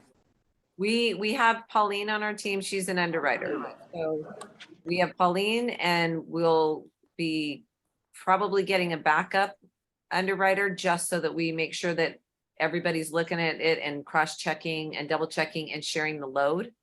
Okay, because it's like Malcolm said, it's a huge load. When you Okay. read it and we're underwriting these and going, okay, yeah, now it's time to send in an LOI and shit's getting real. Pardon my French, but it's getting real. So, and it gets very, very in depth and we'll have a few of those. So it's about teamwork. It's about sharing the load and balance. It's exactly about teamwork. And by the way, I had a couple of message requests and I've been doing a little chat with a couple sub-2 people that want to join our group. I've directed them to the Facebook page for starters and it's someone else that had an accountability group and it's kind of like quickly dwindled when people have seen how much work it is. So I'm inviting them into our group and we have a one of cap the on how one many people person we're gonna said have? that she's an integrator, so it's hopefully we'll get some people that stick around like we are and work I on it. believe somebody is an integrator already, right? Weren't you saying something, Kim, or someone else like, oh, Joel, wasn't it your friend? Yeah. Ella, is she an underwriter? I don't think she's an underwriter. She's a visionary, but she Okay. there was one integrator. She's an agent in Florida. Oh, okay, There, okay. there was another. But I believe there was another underwriter on the team besides Pauline. Yeah, and I I don't invited know another what one, kind so we'll see where that goes. Well- And Julie's pretty good here and there, you know? She's pretty darn good, huh? Julie's amazing. Are You those, guys carried the day. I appreciate you so much. Thank you guys, because now we're Thank you, growing as a team. everybody. Are those terms visionary and integrator from the rocket fuel? Yep, rocket fuel. Yes, that's Okay. what we're referring to. Pace refers to got- that a lot, but yeah. Yeah. absolutely. No, I saw the video, but I did the test. I got neither or. Who wrote the book Rocket Fuel? That's me too, so don't worry. We're the unicorn. Oh, We're can't There's remember. like 5 Rocket Fuels. in I the got book in on neither Amazon. or. But Everybody's Which is fine. 40 or something like that. Okay, everybody's excited. We'll give it Yeah. a minute. It's Yeah. all right. Guys, wanted to ask So- one quick question, if it's all right. Yeah. And let's start raising our hands after this because I know Larry's up as well. He's got a question that's important. Oh, I'm sorry. Don't be No, sorry. I wanted to address the sub-2 question. So today, yesterday I was learning we can do sub-2 in we can do sub-2 for multifamily. So like when we're explaining it to brokers, so how does it go exactly? Because like I was hearing KJ and Oscar and Joseph today were explaining you basically partner in the LLC with your seller. Yeah. So So the sellers would stay on. I hesitate to say that it's taking over the loan because we're not taking over the loan, but we would be paying the existing mortgage. The existing mortgage would not go into our name. Okay, it wouldn't go into our LLC that purchases the property. We don't qualify for that loan. We don't provide any financials to show that we can afford to pay that loan. We just pay it and it stays in the current owner's name in their LLC and whatever. There can be hybrids where we are also doing seller finance and they become the bank for the remaining part of it. And so we are paying direct to them through the servicing company for that, or through a loan that we take out. Well, not a loan, but through the partnerships, the LPs that are partnering with us and bringing funds to the table. So that's a lot that we know how to do that on single family. And trust me, we'll be learning the details in depth on how to do that should we come across the property that has a seller willing to sub to it and create a finance this deal. Because we want to get in for as little money out of pocket with immediate cash flow with a really good interest rate. Are you guys familiar with bridge loans? Yes, sort of. Okay, so They're not assumable, right? some are. It's my understanding that some are. Am I needing to be corrected, you guys? Julie, do you know? I gotta go. I gotta go to the bathroom. Go. You bring up your question. Bring up your question. I just want to know the author of Rocket Fuel. I just posted it in the chat. Oh, you did? Gina Wickman or Mark Wint. Wait, there's two of them. Yes. Mark Winters. You, Mark Winters. Larry. Gina Larry. There's like 6 different copies on Amazon. Yes, Such yes, a web Daniel. book. It's just Yeah. a different, Go it's just to a you- different copy. Go to YouTube, and there is a very good, you know what, I probably want to find it and I'll send it over to you. There is a good recap of like 9-11 minutes, and it tells you exactly what the book is about. So, because probably you like swamp with books, so you don't have to throw Yeah. another book into. Just Yeah. send it to me, So but just I do gotta go to the bathroom. Just do the recap, and then you just do it right after the survey, the test, whatever, and then you know where you are. Thank you. Send it over It's to you. it's Cliff Notes, Larry. Cliff Notes on YouTube. You know what Cliff Notes are. I Okay. know you do. Yes. Thank you. Thank you so much, y'all. Have a good night. Okay. Thank you, Bye, Larry. Larry. Thank you. Great Thanks call. for helping educate me, and I Thank learned a lot. Thank you. We're doing it. Let's We're go get doing some it, money. guys. We're gonna do it. Right. Show us the money. Big deal is coming. Love it. Okay, so Mina's gonna figure out how to do that and then teach me. And we're gonna upload these to the Facebook group. And we're gonna upload it to the chat, but I want us to all start integrating over to the Facebook group and really, start making conversation there and getting people excited. It's great to chat in the WhatsApp, but I want people who aren't gonna be constantly getting dinged. They just can't have that notification going off all the time and checking through a million like we are. Like we're okay with that. Joel and I are like up at For 2 now. morning. For now. Yeah. Talk about Just slip them Discord. on Have you again. ever been in Discord? Yeah, I can't. No, Discord just like I can't. I get. Fingernails on the chalkboard. Not my I don't friend. It's too I don't it's too like much. It's like Much. it's too much. Yeah. I have it for the It's very gamer. 'cause discordant. That's why I don't like it.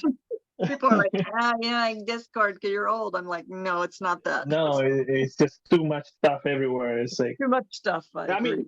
I get the idea. It's good because you have files everywhere. It's just like how you find those files. It's like all over the place.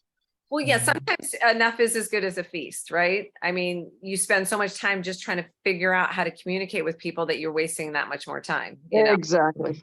So definitely go share, your thoughts on the Zooms today.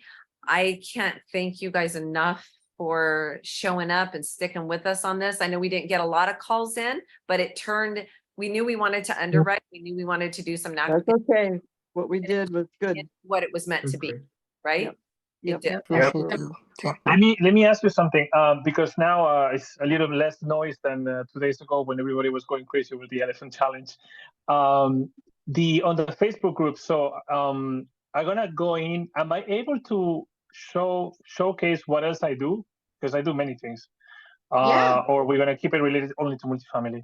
You keep it pure. let's focus on multifamily and the elephant challenge. Go into the PACE's Creative finance. creative finance. Yeah, I have that one. Yeah. There. Absolutely go there. That is the right Yeah. place and showcase it there. There's also some, it's not just sub two that's the post your deals, right? Julie and Olga? No, it's everybody, sub two, non-sub two. Yeah, so Okay. there's, I'll try to pull up some, the link in Facebook where there's some subgroups and it's go post your deal in NorCal, in California, and here and there. So definitely jump on there. People are popping on there. Boom, boom, boom. In fact, I had just jumped on trying to catch up on some of my messages and I got tagged in something, or I saw a post show up and it was a gal I don't even know, or if I know her, I know her very viscerally. And she's like, hey, anybody, I've got this deal. It's structured like this and it's in Jersey. Does anybody have any buyers there? Anybody buying there? Well, one of my sub two partners on my wholesale team, and we're actually buying a house, sub two hybrid in Cheyenne. She is in New Jersey. So I'm like, go talk to her. Boom. And I just tagged her. So it's all about that networking and that, just be there for each other and showcase yourself and say, what can I do for you? What deals do you have? Where are you a buyer? Blah, blah, blah, and go get into the community. So, but on this, keep this really pure and let's stay focused. Yeah. Yes. No, I was just going to share because besides real estate, I also do life insurance with living benefits. I also do retirement accounts. I also do complex spendthrift trust. I also broker boats in Miami, and I also drive boats. So an entrepreneur and go-getter, and you never sleep. Okay. Wow, love it. Yeah. So I do many things. So that's why, if anybody needs a connection somewhere, I may be able to find it. Oh, and I'm doing also commercial lending. I mean, not commercial lending, but I have a company that opens lines of credit. Same here. I love that. Yeah. Just bring her up. Yep, me too. Yeah. Okay. All right. So yeah, a little bit all over the place, but we're gonna make it happen. I love it. Good job. Love it. Love it. Love it. And that's some of when we say come in and introduce yourself, that's where you do the introduction and then you let people come to you, So that's why we introduce ourselves. Here's who I am. Here's what I'm doing. I'm getting into multifamily, blah, blah, blah, blah, blah. And then we keep it pure as multifamily and let people go. I remember Daniel, he was, opening up credit, or Kim was too. He's a boat broker. I need one of those. Yeah.